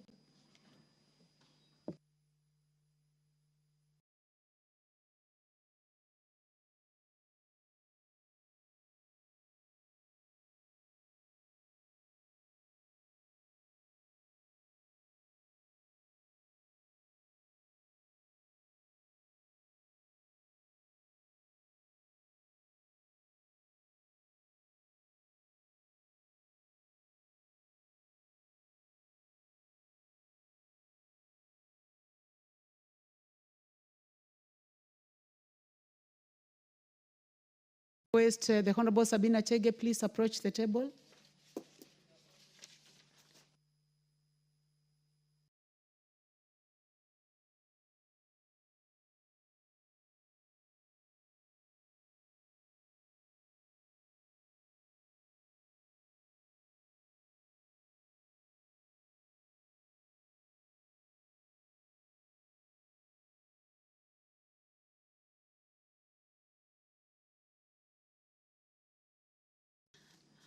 So I request the clerk to call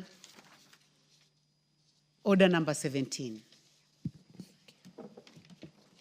Order number 17, motion, formulation of a regulatory framework on artificial intelligence in the country. The Honorable Marianne Kitani, please proceed. Thank you, Honorable Speaker. Motion on artificial intelligence, on regulatory framework on artificial intelligence in the country.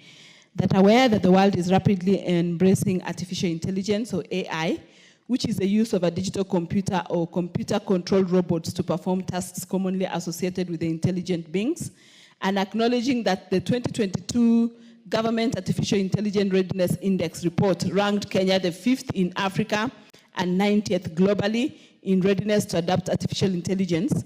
Further acknowledging that the Oxford Insight Survey 2022 pegged Kenya's readiness to adopt AI at 40.3%, and appreciating that AI, or artificial intelligence, has brought forth positive benefits that have increased efficiency in different sectors such as healthcare, manufacturing, and robotics, and concerned that the exponential rate at which the artificial intelligence is being embraced in the society without proper regulatory mechanisms has caused various negative consequences, such as rising cases of disinformation and fake news, and noting that there is need to protect Kenyans from potential AI-instigated harms, such as privacy breaches, AI-powered fake technology algorithms, algorithmic discrimination, autonomous weapons, job displacement and economic inequality, social manipulation and misinformation, financial market manipulation, and privacy invasion. Now, therefore, this House urges the government, through the Ministry of Information, Communication and Digital Economy, to 1, formulate a regulatory framework and ethical guidelines for implementation of artificial intelligence, or AI, in the country to control its potential use, and 2, develop and execute public awareness programs on artificial intelligence to raise understanding of artificial intelligence, fostering transparency and promoting responsible use of AI for the benefit of all. Thank you, Honorable Speaker.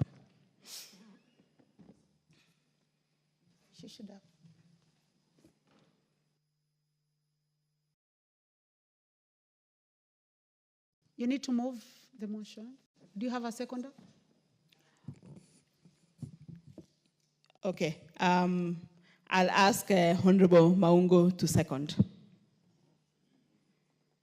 I move the motion that formulation of a regulatory framework on artificial intelligence in the country, and ask Honorable Maungo to second. Thank you.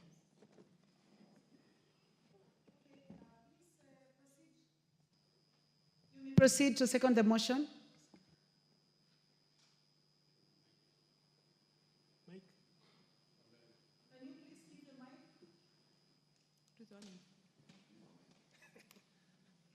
I've been given double mics. Thank you, Madam Speaker. Allow me first and foremost acknowledge that Honorable Marianne has just proposed a very important and significant motion that comes at a time where the country is at a point in time, Madam Speaker, where artificial intelligence is a thing of the day. Madam Speaker, as well captured, regulatory framework may be the most important thing to do at a point like this, because there are several benefits that accrue to the country, several benefits accrue to the citizens and the community at large by using artificial intelligence. Madam Speaker, we have been able to see what artificial intelligence can do, and we live in a society that is a global village, Madam Speaker. And if we don't have regulatory framework within which artificial intelligence will be used, Madam Speaker, members of the public and the country at large is likely to suffer some consequences, Madam Speaker. And therefore, having a framework within which people, the public, can use AI will be the way to go. I therefore second. Thank you.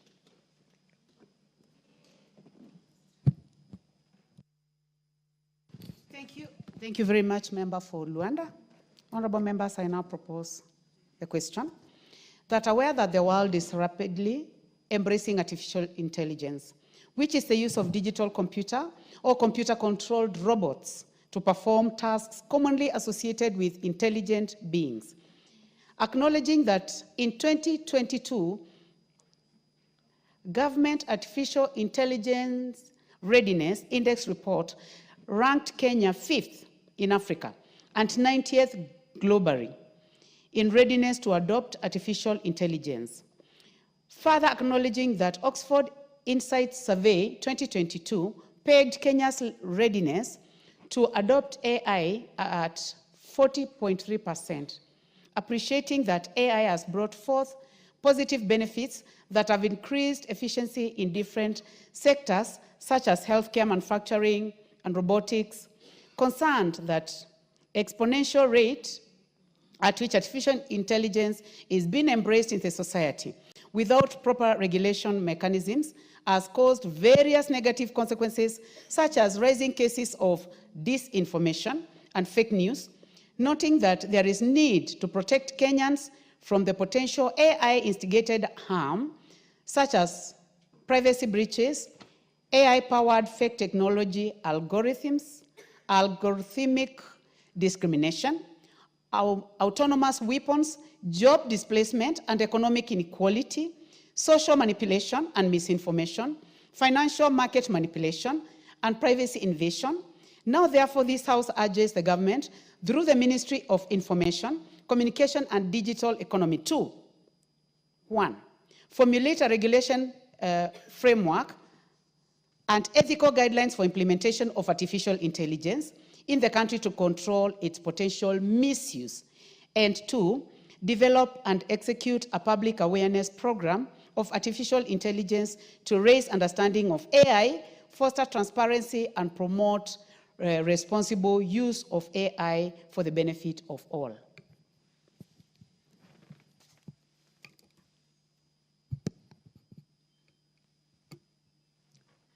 Honorable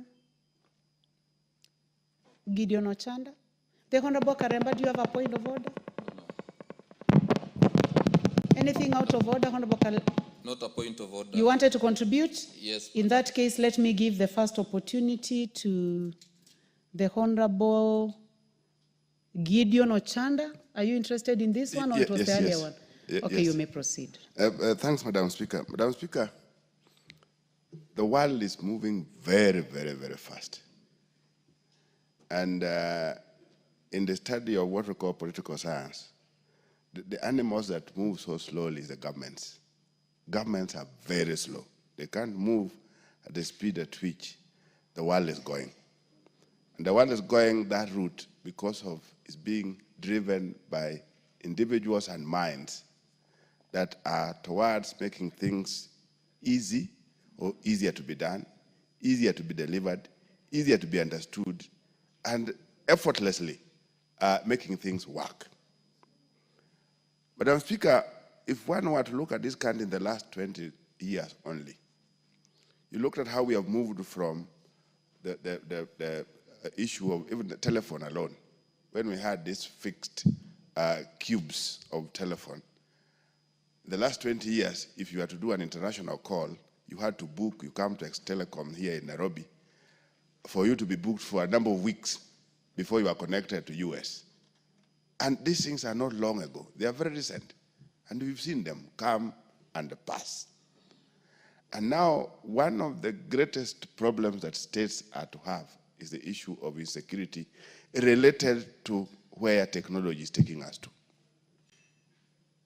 The police, the intelligence, the governments, wherever they are at risk because individuals are ahead of them.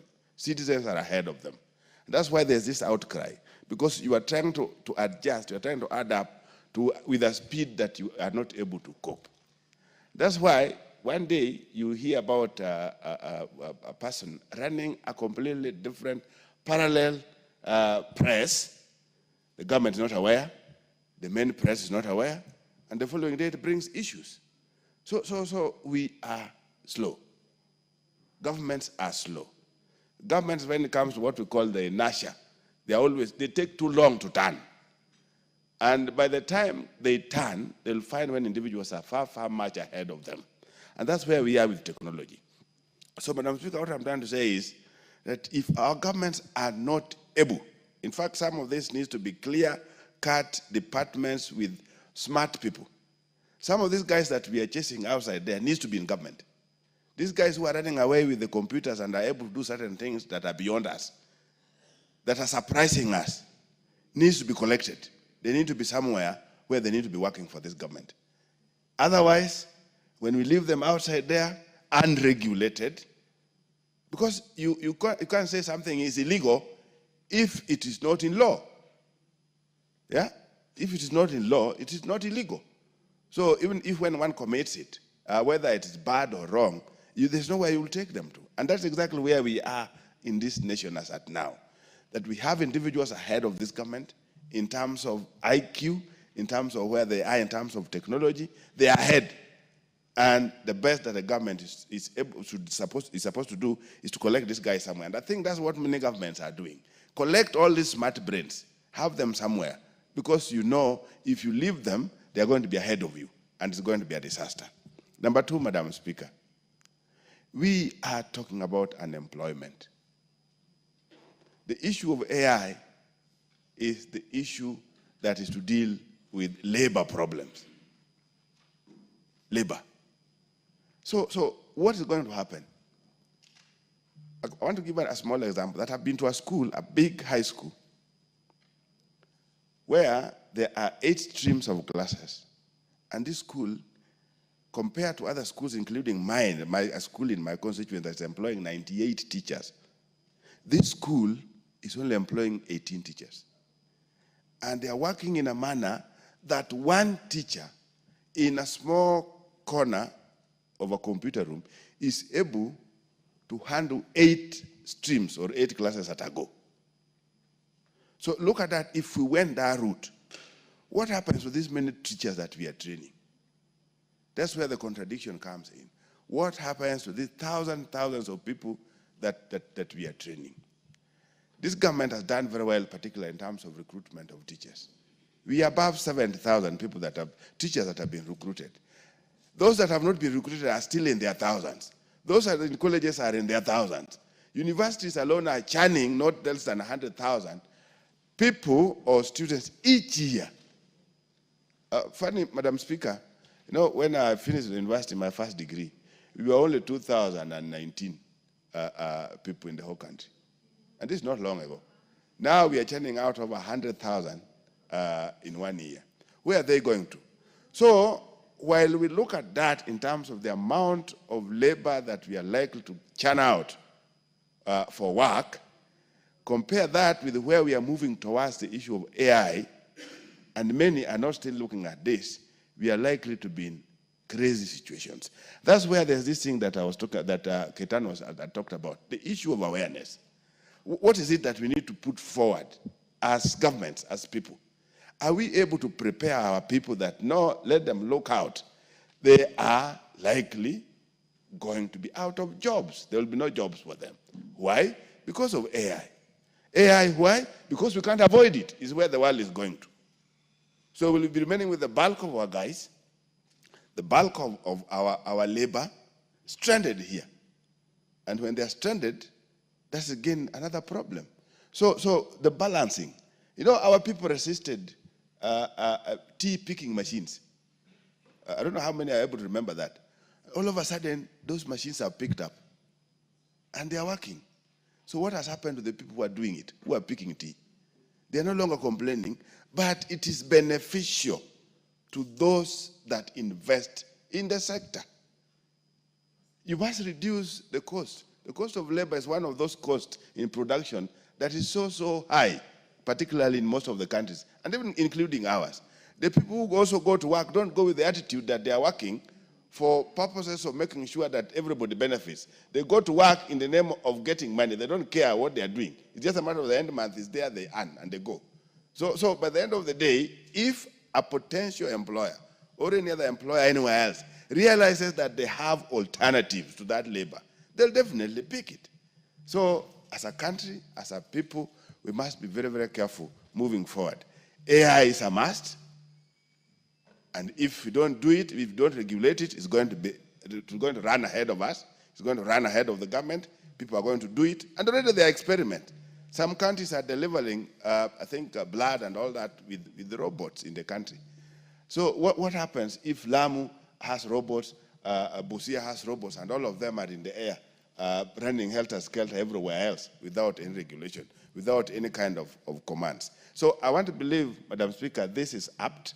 The motion is apt, and the government must look at it. Even when they look at it in terms of how motions are implementable or not, it gives the government a warning that there's something that must be done. Thank you, Madam Speaker.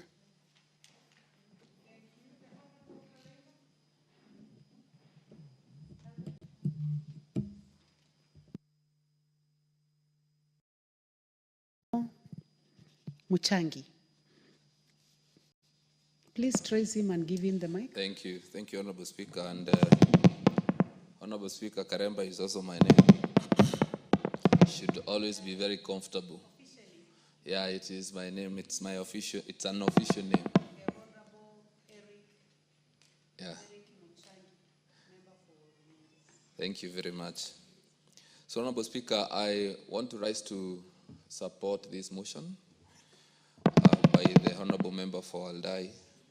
And I would say it is a very timely motion, given that the world is moving very fast, matters technology. And there isn't a better time to introduce this conversation in this country than now. AI, Madam Speaker, has great potential and can impact very positively on very many areas. But still, Honorable Speaker, it has great potential for damages. And Honorable Speaker, when it comes to distorting information, AI has enormous potential in doing so. And it should be in our interest to regulate this space, the artificial intelligence space, so that we ensure that information is not distorted, because this country in the past and even in the most recent past has been a victim of distortion of information, which has potential to bring about conflict. So I imagine that this government, our government rather, must move fast and regulate the artificial intelligence space, owing to the fact that artificial intelligence nowadays is even being used in the space of healthcare. It's also being used in the space of manufacturing. It is also being used in the space of education. So how can we, in a world that is moving very fast, be reluctant in regulating this space? So before all Kenyans embrace artificial intelligence, because I believe many Kenyans have already embraced artificial intelligence. So before all countries embrace it, we need to be among the very first countries in Africa to regulate this space so that we can provide a platform and a space that is regulated for the generations to come. So, Honorable Speaker, I support this motion. Thank you. The Honorable Stephen Mugaka, member for West Mogirango.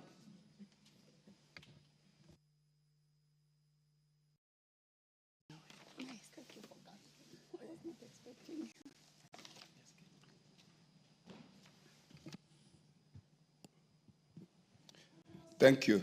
Thank you so much, Madam Speaker, for the opportunity for me to contribute to this overdue motion.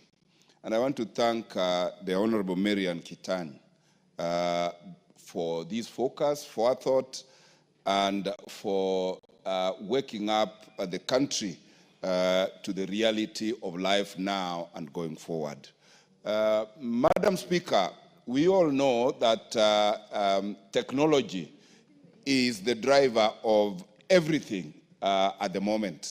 And AI is the latest entrant into the toolkit in ICT that has made work extremely easy, that has increased efficiency, that has made it possible to improve productivity, but that has also come with equal dangers because technology, like anything good, is a double-edged sword. And as much as it is very helpful and is actually now the driver of serious economies of this country, of this globe, it is also having equal damage. Because when you employ AI in warfare, like is happening elsewhere in the world today, you can see the havoc that is being created by military people who are not at the war front, but are remotely attacking their perceived enemies and causing a lot of harm. Madam Speaker, Kenya has invested heavily in technical training institutes. And we have supplied them with very basic ICT support material. I am urging this country, and this House in particular, to incorporate AI training and AI training infrastructure in all our technical training institutes so that we tool our learners with the latest toolkit in the technological world. Because I'm aware that with AI, the practice of all professions, call it medicine, call it law, call it architecture, has been completely revolutionized. I do remember, Madam Speaker, courtesy of the COVID-19, as a practicing lawyer, we didn't know where we would have gone if our judicial system had not automated, so that we were able to practice law from our houses, practice law from our home, present witnesses from where they are, rather than having to transport them to courts and expose them to COVID-19. And I'm happy that we did those basic steps out of total necessity. Now we are where it is either you embrace AI or you are edged out of whatever market or business that you are in. It is my humble prayer that in the budgets going forward, we must start with the policy framework of how to embrace AI and maximize its utility so that we release a lot of man hours of people traveling on the roads to workplaces, of sitting in the offices waiting for a colleague to bring a key to open so that you access your working material, so that we can release as much labor or man hours as possible to alternative economic employment. In other words, Madam Speaker, I am saying what machine can do, let not man bother to struggle to do, because machines are efficient impossible to interfere with, incorruptible, and therefore this is the direction this country should go. Looking at the budget we have in the education sector, for instance, Madam Speaker, where we are told that even with that budget, other children in this country are still learning under trees. We need so much infrastructure, investment in physical infrastructure, that is mortar, and I think going forward, and this is the direction, we do not need to have our children in boarding schools. We do not have to have our children in schools. Children can learn from home so that we can improve parenting and be able to reduce the rate of inclination into criminal conduct of our young persons because of lack of parental care and guidance wherever they are. And I want to plead that our ICT ministry wakes up and draws a policy framework that this House should debate, discuss, approve, and then inculcate, create a very deliberate learning program for all sectors, both private and public sector, so that as a country, we embrace technology, we embrace AI, we exploit the advantages of that AI and be able to be an industrial giant in a very short while. And as we do that, we urge the engineers in this sector to be very candid with the country on the dangers associated with the use of that technology so that we build up firewalls, we build up regulatory mechanisms to ensure that what is so good when used badly does not become extremely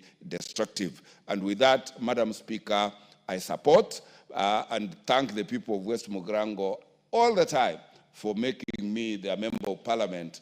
And I think, Madam Speaker, I invite you there to confirm that I attend parliament every other day and make contributions whenever asked to do so. Thank you, Madam Speaker. Thank you. Actually, when you are speaking, I noticed that you seem to be very happy today. So, and you are also bringing the same happiness to the House, and thank you for your invitation. The Honorable Geoffrey Mulanya, member for Nambale. Thank you, Madam Speaker, for giving the opportunity to speak on this motion. Madam Speaker, as has been said by my colleagues, it is very important that we get a proper regulatory framework to control the use of artificial intelligence in this country. We know that the society is moving very fast.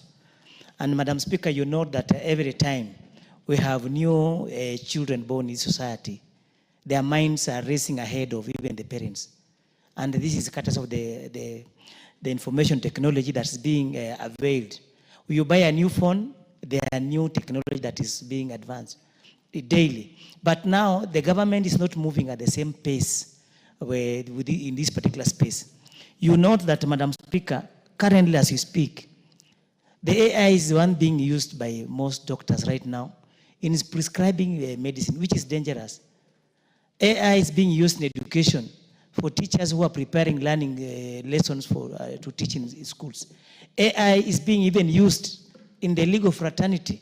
The other day, I had a complaint from a judge indicating that young advocates are now using AI to prepare submissions to forward in court, whereby they are quoting non-existing laws, non-existing judicial precedents that we rely on in legal, in our courts, so that this can easily mislead a court to arrive at a wrong decision. Because in a legal, in our legal circles, we normally rely heavily on the previous decided case so that we have a sequence. We don't want to have contradictions. But when someone is now coming in, we're using artificial intelligence to prepare submissions, quote non-existing cases, you find out that the judge that is presiding over the case is easily going to be misled. We also have the AI being used by architects drawing houses, which is now becoming very dangerous. Madam Speaker, you note, as it has been said, the lack of regulatory framework is one that has led into all these things happening in our society.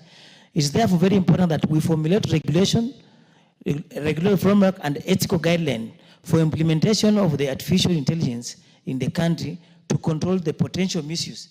We have had cases of fake news appearing in our social media because we have young intelligence people coming up with the newspaper headlines with screaming news that are fake. But all this information is distorting society that is a potential risk to a conflict. So, Madam Speaker, I support the motion and say that it is extremely timely. Support Honorable Marianne Keitany and thank her for bringing up this particular motion. Thank you, Madam Speaker. Thank you very much, Member for Nambale. The Honorable Dr. John Mutunga, Member for Tigania West and Chair Agriculture. Thank you very much, Honorable Speaker, for the opportunity to also add my voice to the Honorable Marianne Keitany's motion on the need for regulatory framework in the use of artificial intelligence. Honorable Speaker, in the stage at which we are technologically, Kenya will have no choice other than embrace artificial intelligence. As we speak, Honorable Speaker, we've already embraced anyway in certain sectors, and the process is ongoing. So what is important, and what the Honorable Member is speaking so loudly about, is having a regulatory framework that will basically guide on how to use artificial intelligence in the advent of losses of job, potential losses of job, and the need for further and more intensive and more complicated industrialization, as well as the growth of stage that we are in. Honorable Speaker, we witness in movies, and sometimes in the newscasts, most of the time, we see how artificial intelligence has played a role in especially collecting intelligence from various places, and also for even mapping, geo-mapping of an area, where we use drones, even determining where to spray in agricultural, pest and disease control. Artificial intelligence has become very, very, very important. In modern warfare, drones have been used quite a lot. And I believe one of the advancements that we need today is that artificial intelligence which can enable us to identify the powers of the enemy, the placement and the distribution of the enemy, their warfare and the investments in various areas. We have also seen that in the service sector, artificial intelligence has become very, very important. And therefore, it is key that we embrace artificial intelligence as a country.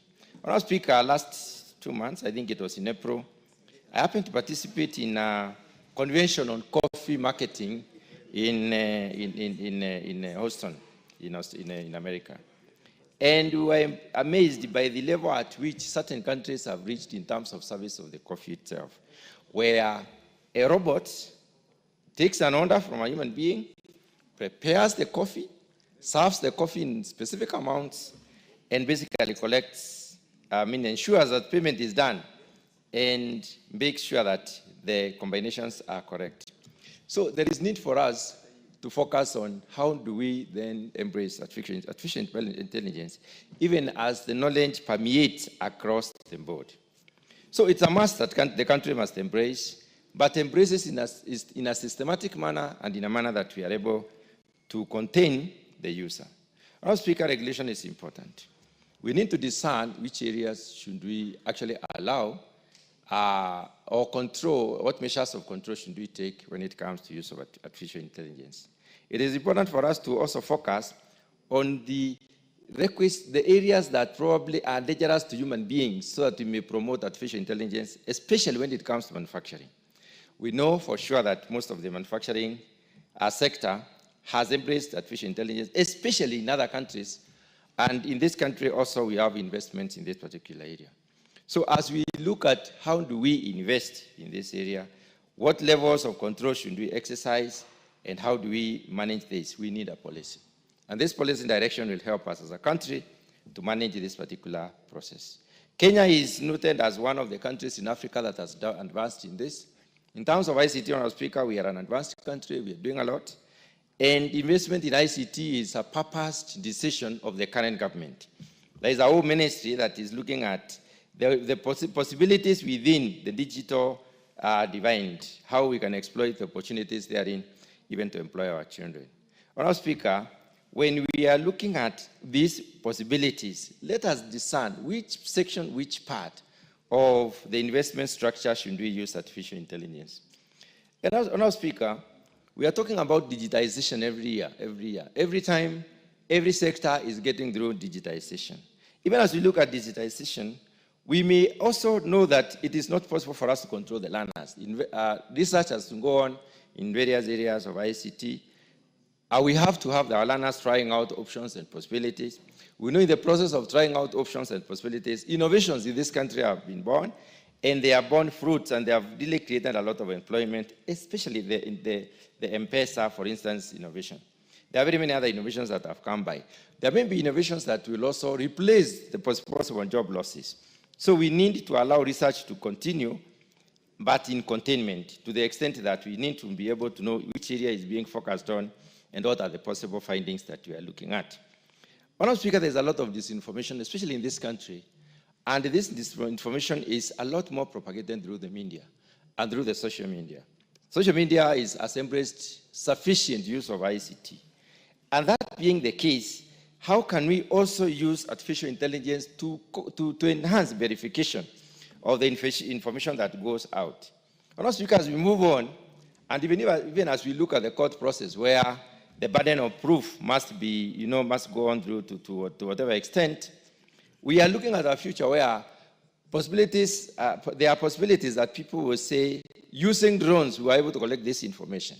But we need to control this particular use of artificial intelligence to the extent that, because we know what we put in is what generates an output. And therefore, we need to be able to control how we use these options, as it were. There are several possibilities that are important for us. First of all, containment of the news and news content. It is very important for us to know what kind of artificial intelligence was used to collect what news, and whether there are possibilities before release of such news. If we do not contain this, then we are likely to be finding ourselves in cases where a proof has not been given and there has been sufficient circulation, which may mislead most of the Kenyans. The other issue is the control of associated onslaughts or the areas where we have embraced artificial intelligence. We need a verification mechanism, Honourable Speaker, whereby we will be able to know exactly how does the use of this technology lead to generation of information that probably can call as credible, reliable, and verifiable. And if the information is not verifiable, Honourable Speaker, we need to have mechanisms that can help us to shun this, to get this information from circulation. When we focus on job losses, Honourable Speaker, artificial intelligence is likely to lead to job losses, yes. We are a country in transition which requires to employ most of our people, and also it can be a possibility that our people can be employed in this particular area. So even as we look at advancement and the use of this particular technology, then we may be looking at how can we use it in tandem with promotion of productivity within the productive sector so that we are also creating more jobs, such that we win off those tasks that are difficult, tasks that are risky, tasks that require a lot more of a machinery use, and then we place human beings to those tasks that require a lot of, intensive scrutiny. Honourable Speaker, public awareness is very important. In our country, the awareness levels are high, but unfortunately, most of the information that circulates around is not necessarily very credible, not verifiable, and not reliable. How can we use this artificial intelligence to ensure that we develop sufficient understanding to our people on how to even cross-check information that they are being given? Honourable Speaker, it is important for us to foster transparency and the responsible use of AI. It is possible for us to do that through a very elaborate policy framework. And that is why I believe this particular bill, this particular motion, has come at the right time. We need to distinguish which sectors can embrace artificial intelligence. We need to distinguish which functions within those sectors that can embrace artificial intelligence and to what extent. And we need a mechanism of measuring out to try and exactly establish what level of use are we talking about. So, Honourable Speaker, there is the issue of ethical standards and ethics of information that is transmitted. That needs also to be focused on, and can only be achieved through a policy guideline. Honorable Speaker, with those very few remarks, I wish to support this particular motion. Thank you very much. Thank you. The Honorable Cecilia Getit, member for Turkana County.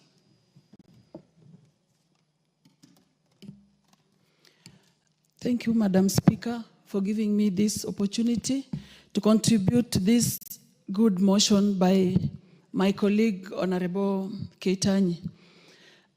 Madam Speaker, AI, looking at its definition, is that technology of enabling computers perform functions that humans have been performing, including making decisions, computers having ability to see, understand, and translate spoken and written language, analyze data, and all that. Therefore, Madam Speaker, there are ethical concerns that come along with this. If we don't regulate that space, how safe are we in terms of our privacy, in terms of safety of our data, the security, and the potential impact on human autonomy, necessitating responsible governance and regulation, Madam Speaker? The AI has both advantages and disadvantages, Madam Speaker. And of course, in terms of regulating, we need to focus on the disadvantages so that this space is regulated to give us more benefits than disadvantages, Madam Speaker. In Kenya now, our young people are looking for jobs. If AI is embraced fully, 100%, that means our people will lose jobs. And those that want jobs will now have no future of getting jobs, Madam Speaker. So there's need to have a regulation where there is some percentage of AI being embraced, not 100%, to make our people lose jobs, Madam Speaker. Then there's the security risk, Madam Speaker, the cyber attacks. The AI depends on data mostly, the research data. If we don't regulate the space, our data can be at risk. So I think as a country, before embracing this, we really need to have very serious regulations, Madam Speaker, that will address ethical concerns like biases and discrimination, security risks, and then high development and implementation costs, Madam Speaker. This needs very massive and serious investment in terms of infrastructure, research, and all that. So it's not something we can just rush into without really having very serious regulations, Madam Speaker. And then there is the risk of a reliance of the humans now on these computer things, Madam Speaker. I think AI will need to be regulated. If our students will be asked any question in school and then they just access the AI information and data, then it will kill the ability of our students reasoning and really expounding on things, testing their intelligence. They will now be depending on this AI thing. So the AI information needs to be regulated so that there is some amount of information that you can get in these cyber systems and not everything, Madam Speaker. Because if we just let everything run in the AI perspective, I think as a country, we will have the advantages, but the disadvantages will be enormous, Madam Speaker. So I want to thank Honorable colleague who brought this motion. There's need to regulate this before embracing it. There's need to really dig deeper into its advantages, disadvantages, and then now regulate the disadvantages so that the impact will be positive and not negative, Madam Speaker. Thank you. I submit.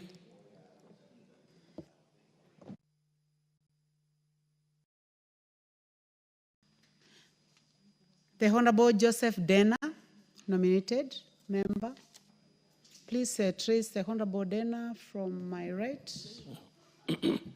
Thank you, Madam Speaker. I stand to support my colleague. I call her Maria Antoinette. First, we have, it is good that we cannot stop an idea whose time has come. AI is here now and it has come and it will not stop. That is the idea when mobile phones came, and now we have seen the revolutionaries of the mobile phones. But I will want to state on three things, three aspects of it. First is education. The other day, I think Friday, we were with the Minister of Information in Mazeras for the innovation. And we could be able to see they're already using AI. By 7 o'clock, by 8 o'clock, somebody had made 10,000. So it is about wealth creation. Number two, it's AI now is on health. They can be able to tell your blood sample, everything about you in terms of using the AI, even without your knowledge. That I tend to support the regulation into this. The advantages are there, the time has come, but yet at the same time, we have to put the regulation to guide us. Third thing, it's on security, which is key. We can see now in Iran what is happening in Iran and Israel. Somebody you cannot see, somebody you cannot hear, somebody you cannot even have face. There is no plane. And now everybody is going into drone. Security is a key component in any country. If we cannot be able to regularize the AI policy, then we are going to fall into a big problem. So we come to agriculture. Right now there are drones that are feeding and able to tell the amount of fertilizer, the amount of acreage production, which would determine the food production of a country. And if we look into these things, they are key components of the future of a country. So I tend to support this motion because it is a key component in our life in which we live in. As much as it's good, but we have to be able to create a framework that we can be able to guide the AI in this country. So, Madam Speaker, I tend to support the motion, and I thank my colleague for bringing it up. Thank you. Thank you. The Honorable Joseph Cherorot, member for Kipkelion East. Thank you, Mr. Speaker, for giving me this time in order to support the motion brought by the Member of Parliament from Aldai, Marianne. Madam Speaker, this motion actually has, I can say that it has even delayed because of whatever is going on around our country. I want to say that the other day we were talking of analog and even digital. When the computer came in space, Madam Speaker, we know what has gone through and a lot have taken place in this country. I want to say that the regulating or giving out the framework on how to regulate the use of AI, Madam Speaker, is going actually to help us a lot. I know this is an area which has been embraced by our Kenyan youth and mostly all Kenyans. In our homes, Madam Speaker, even in our bedrooms, we have mobile phones. And in most cases, you find out that even some of our youth, or most of them, are aware of what is going on around the world. So having regulating it, Madam Speaker, will help us actually to guide, even though I know the world actually has become a global village, Madam Speaker. And what is going on, we've seen about content creation and a lot of things, which means that AI has taken a transformative shift in this country. Madam Speaker, if we want actually even our ministries to proceed and even to progress, AI actually is the only way that can be embraced. If you see, Madam Speaker, like in health, Madam Speaker, the other day we had to change. We had to shift to SHA from NHIF because NHIF was using actually the analog way. And in the SHA, Madam Speaker, it is digitalized, which means in our ministry, like Ministry of Health, even KRA, using AI can help us even to develop economically, Madam Speaker. Madam Speaker, I want to say that if we want to also to prosper in our businesses, AI is the only way. Madam Speaker, you find yourself, you are seated in the house, and you do some orders, and within a short time, you do deliveries are dropped in your house just because of AI. So I want to mention that as a person, I'm supporting what actually the Member of Parliament, Honorable Mariana, has brought about this regulation of AI. If we want also to, like what we have mentioned, Madam Speaker, especially in terms of agriculture, there are a lot of things that you cannot use just the common sense that you have, but you have to apply also AI. And also in the cyber security, Madam Speaker, it also helps a lot. So if we can, if whatever is going on around the world, Madam Speaker, like what a colleague has mentioned, the war that is going on now in the Middle East and several other areas, the security, in terms of security, the warfare that is around, like between Israel and Iran, what is going on now is because of the AI, the drones and all that. So, Madam Speaker, I support the motion. Thank you, Madam Speaker. Thank you. The Honorable Patrick Ntwiga, member for Chuka Igamba Ng'ombe. Thank you, Madam Chair.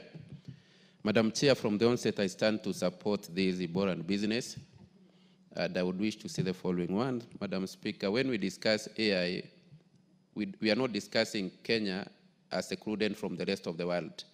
So if we continue saying as a country that we want to avoid AI to protect the jobs of our children, we need to know that it's not us who will use AI. AI will be used by the same children. And the rest of the world won't prevent the rest of the world from evolving in AI because Kenya is not prepared. So our lack of preparedness does not tell what the world will do. So, Madam Chair, we really need a regulation because we have a young generation.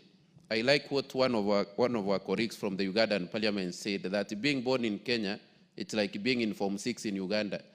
We have a generation that is so quick to learn. Yesterday, I looked at and I wish first to say sorry for what happened yesterday about that man who was shot. And we not even know tell you who, because within that minute, they had created so many faces. They will say, is this one who has been shot? There's this one who has been shot. He is from here. So we had like 10 or 20 people, images that had already been created online on who had been shot, which can really bring chaos and confusion. About the policeman who did what, we had almost a face immediately, after 2 minutes, another one. So we really need a regulation because you can't control that. We can't say now that will prevent young people from using AI or artificial intelligence because it's the next frontier of development in the world. So we can't close ourselves inside the country and be afraid of what is coming because AI is here with us. And the most important thing as a country is to be prepared.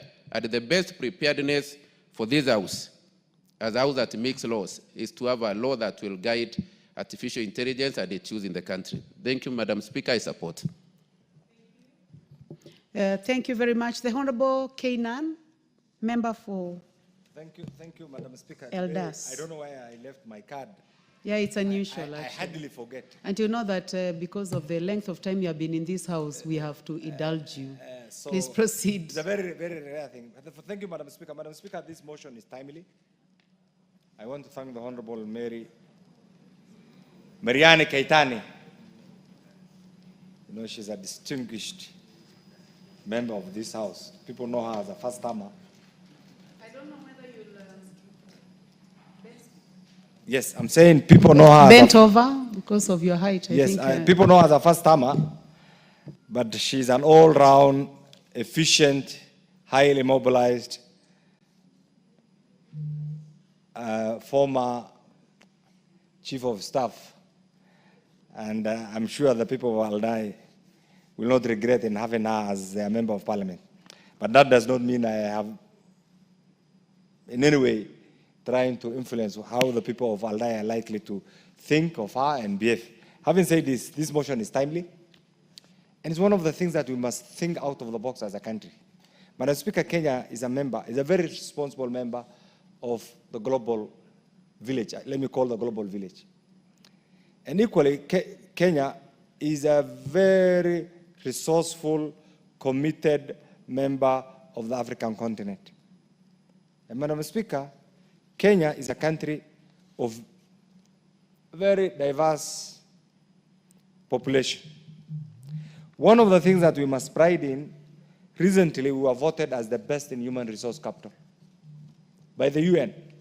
Madam Speaker, that tag is so important, not only to our diaspora community, but it takes our education system to another level.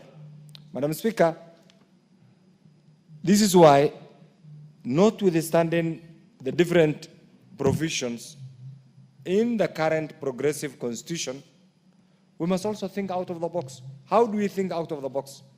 The right to privacy, the right to associate with whoever you want, the right of your neighbor, the right to you as an individual is all enshrined in the Constitution.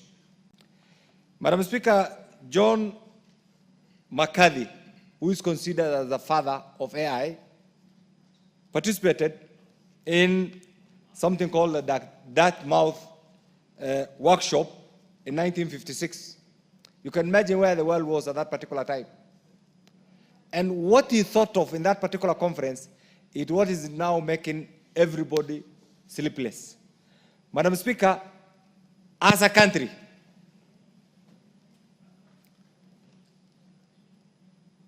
you can see there is a serious change of guard. I like the way it's organized. It's really organized. I'm sure that is one thing that other institutions should also emulate. Well structured.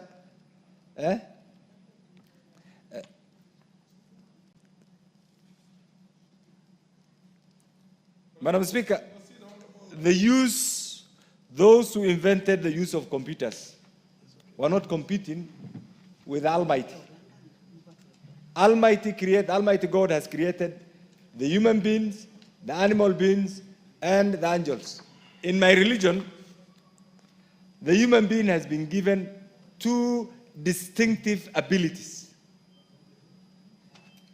The right to think, that is why God says, God gives you an opportunity to discern what is good and what is right. And you as an individual, you are in a position to either go astray and follow the wrong or follow the right. And one of the things that mankind has done is to be innovative enough, to be creative enough, and use computer.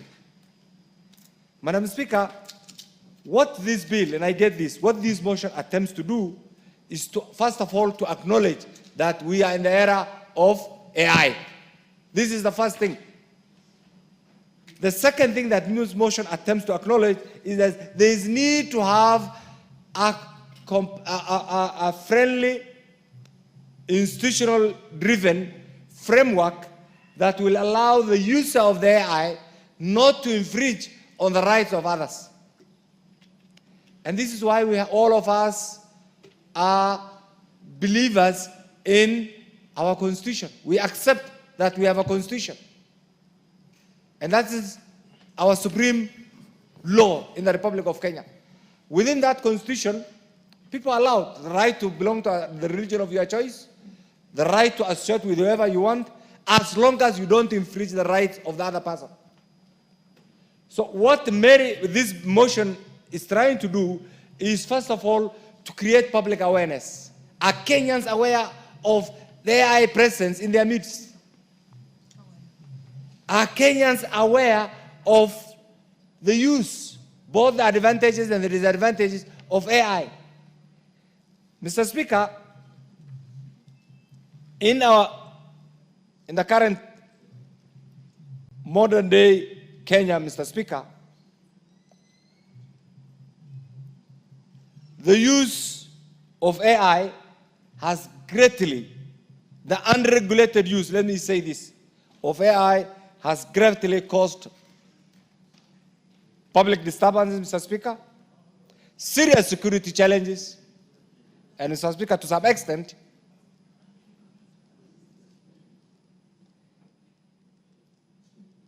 an infringement on our sovereign rights as a citizen and as a country, Mr. Speaker. Mr. Speaker, while we accept that AI must foster an efficient, effective use of computers instead of manual application by mind, we must also be prepared as a country that certain shortcuts in the use of AI and what we have seen recently can greatly endanger the lives and properties of the people of Kenya. And Mr. Speaker, therefore, the different types of AIs, one can be reactive, one can use a limited memory of the computer, another one can also apply the theory of mind and play with the mindset of different people. And Mr. Speaker, you can also use something called the self-awareness. That's why you see different images. Some will not even understand. People of my age will not understand. But the youngsters understand and they have their own way of doing things. Mr. Speaker, it's because of this that we must be prepared as a country, as a citizen, Mr. Speaker, to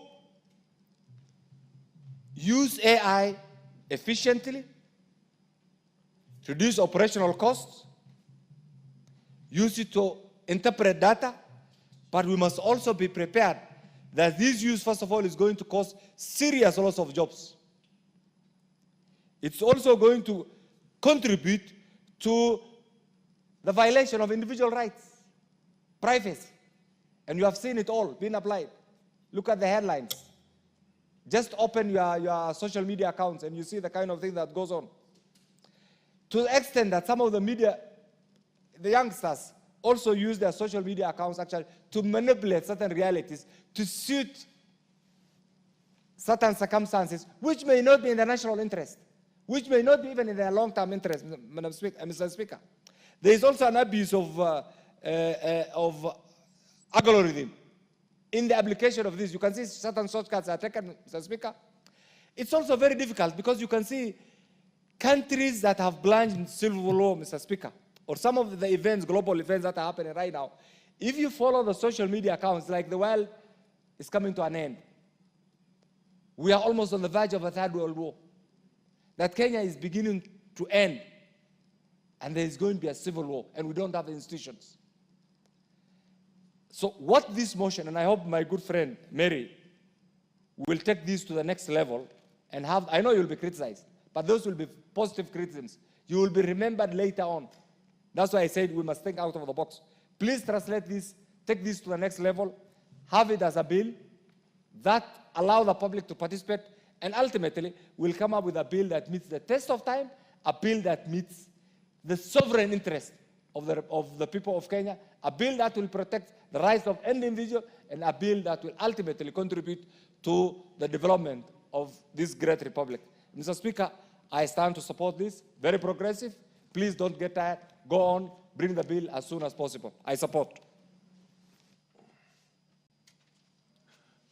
The MP for Taita Taveta, followed by the Honorable Geoffrey Odanga. Thank you, Mr. Speaker, for also giving me a chance to contribute briefly on this motion. And I want to begin by congratulating my colleague, Marianne, for bringing this motion on matters artificial intelligence. And Mr. Speaker, from the onset, I want to say that the world is revolving and it continues to evolve. And truly, AI is an idea that time has come and there's nothing we can do about it. We have to embrace it. And Mr. Speaker, it has its own benefits and challenges. And already it is in practice. So, Mr. Speaker, the only way that we can enjoy or benefit from AI is to regulate it. We have to control so that we benefit from it. And Mr. Speaker, I want to say that a lot is being done by AI, like so many things. You get surprised at times you go for shopping and Mr. Speaker, you have your Visa card in the pocket and You just get close to the counter and tap it and everything is sorted. You know, money is removed from your card and you've already settled your bills. And that is the work of AI. At times you pay for parking and when you're driving your car, before you get to the gates are opening. All that is AI. And many things. So before it gets to matters security and many things on the wrong side, Mr. Speaker, I agree. It is time we regulate it as quick as possible so that we get to enjoy it. So I congratulate my colleague and I support this motion. Thank you, Mr. Speaker. Jeffrey Odanga. Thank you, Honorable Speaker. Let me also add my voice to those who are supporting the artificial intelligence and thank the sponsor of the motion, Honorable Marianne. I want to say, Madam Speaker, Honorable Speaker, that first of all, let me note that artificial intelligence is very dangerous. It is very dangerous if it is left to run and control itself. And we have seen this, like when we have had WhatsApp and FB and so on, we are seeing people abusing the opportunity to use the social media. So we need to take up this very quickly and fast enough so that it is regulated and controlled. The truth is that AI has already taken the world by storm. It is existing. We are already using it. If we don't control it, it's going to damage and even threaten, like the education system in terms of research, those who do research at masters, at PhD, and for other purposes. This is going to threaten innovation and creativity in our educational institutions. It is also going to be very dangerous in the areas of security and so on. So there is a very, very important need to have it regulated and controlled. Honorable Speaker, I support. The Honorable Member for Turkana North, Paul Ekwam. Proceed. Thank you, Mr. Speaker. I rise to support this motion by Honorable Marianne. Mr. Speaker, whereas we celebrate AI, it's come with serious challenges. Serious challenges, and especially with the young people in this country. If it's not going to be regulated, Mr. Speaker, it is going to, one, spoil our generations, two, create very serious issues in this country. We have so many experiences, Mr. Speaker, and so this motion that intend to allow the ministry concerned to regulate and put framework that will guide use of the AI and also create public awareness to our communities has come at a good time. Mr. Speaker, besides that, I would want to also urge that we need to have infrastructure that will also support use and, regulating the information that goes to the public. We also need to benchmark with many other countries, especially in the West, that have had this AI for a long time, so that, as we celebrate the benefits of AI, we also have it used well. Thank you, Mr. Speaker. I support. Is the MP for Samburu East in the House? Under the circumstances, given the fact that I don't see any other member who intends. Honorable Sani, the MP for Wajir North. Thank you, sir. Proceed. The mic is there. Give him the mic, for God's sake.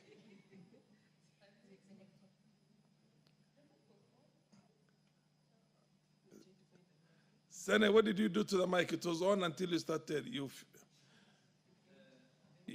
messed. Go to another one. Go to another one. Where else? Where can you get a mic? Oh, yes. Fair enough. No, come right in front there. Yes, yes. There you go. Thank you, Mr. Speaker. Artificial intelligence is a new thing. And I'm sure in as much as it is good, we are in a time when everything has to go digital. I'm brought up at a time when things were analog. And we must appreciate the changing times and trends. I know its importance is so immense in terms of decision making, automating tasks, trying to analyze vast data that we cannot do it mechanically, improving efficiency, bringing the best out of customer experience. We can't enumerate the importance of artificial intelligence. However, Mr. Speaker, we are going to a time when we are nearly phasing out the human species. We are becoming robots. We will lose our uniqueness, our originality, that which makes us different from all other creatures. We have been endowed with natural intellect. If everything becomes at our fingertips, we will lose that innate endowment, the intelligence. I think in as much as it is a must that we must accommodate artificial intelligence, it must be done with caution.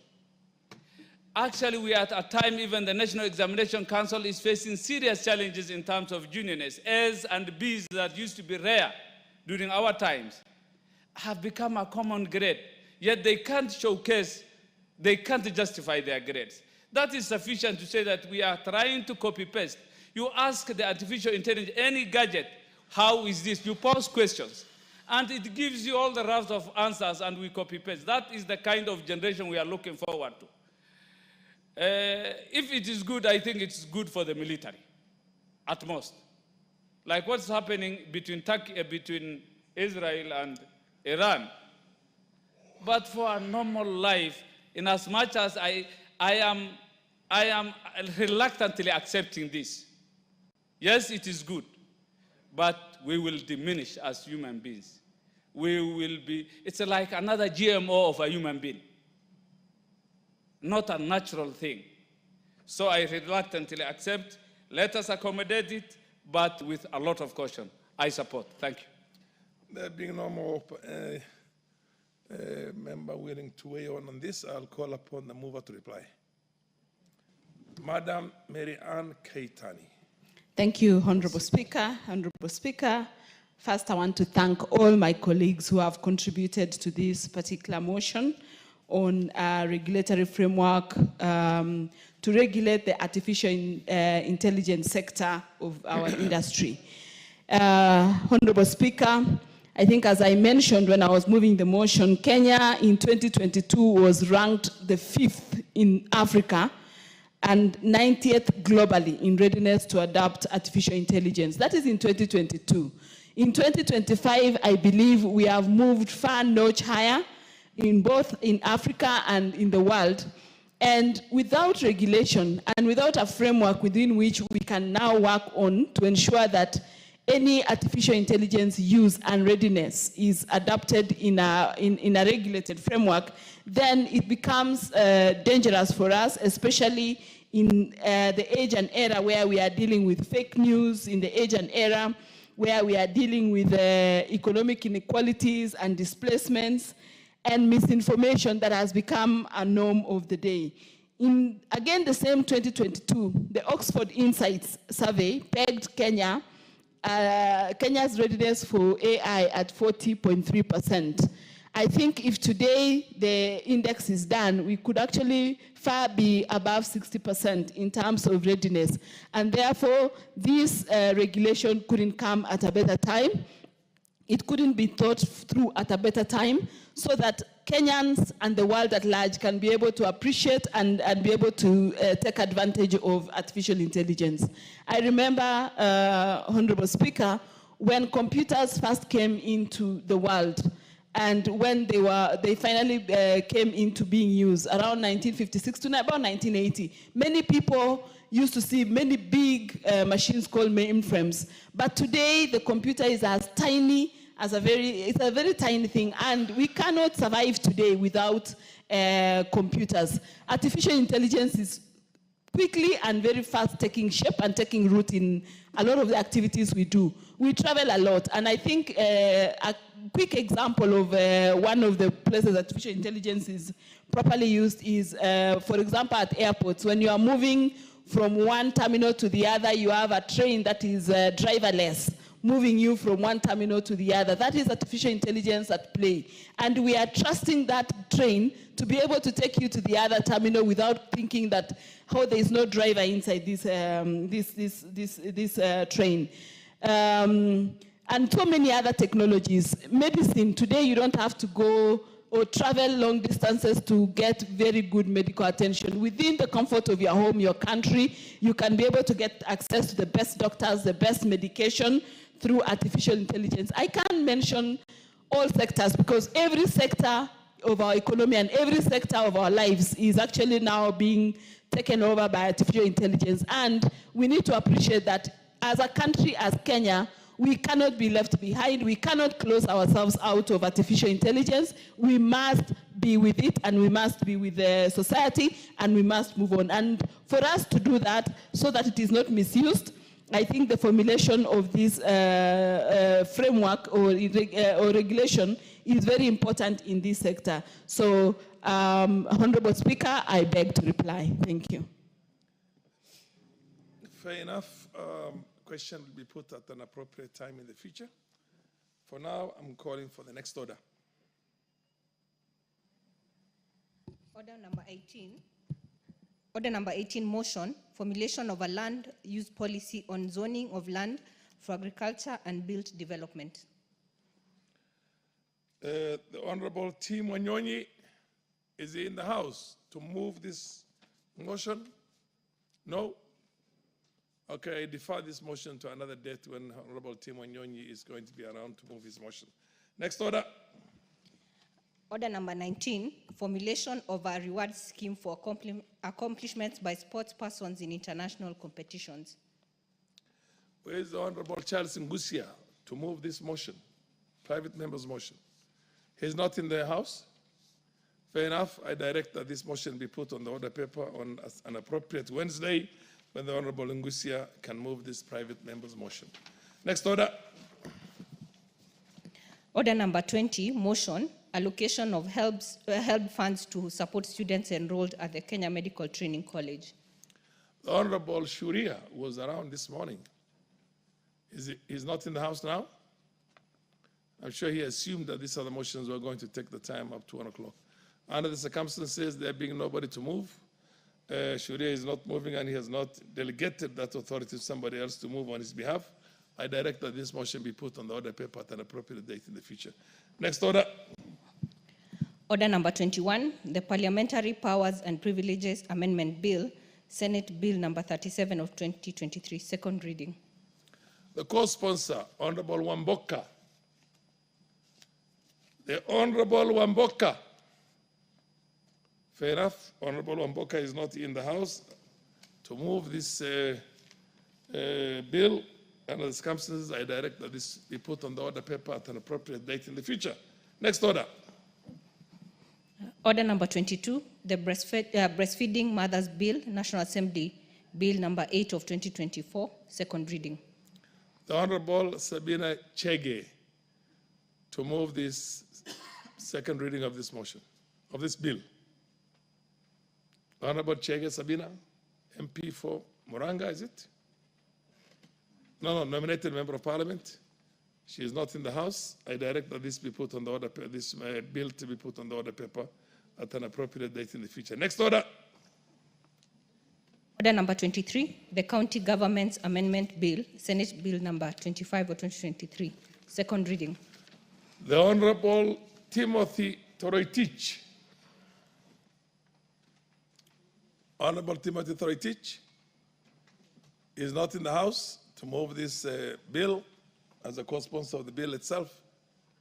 Now, I direct that this bill be put on the order paper at an appropriate date in the future when the honorable member will be in a position to move it, to move the second reading. Honorable members, under the circumstances, there being no any other matter on the order paper,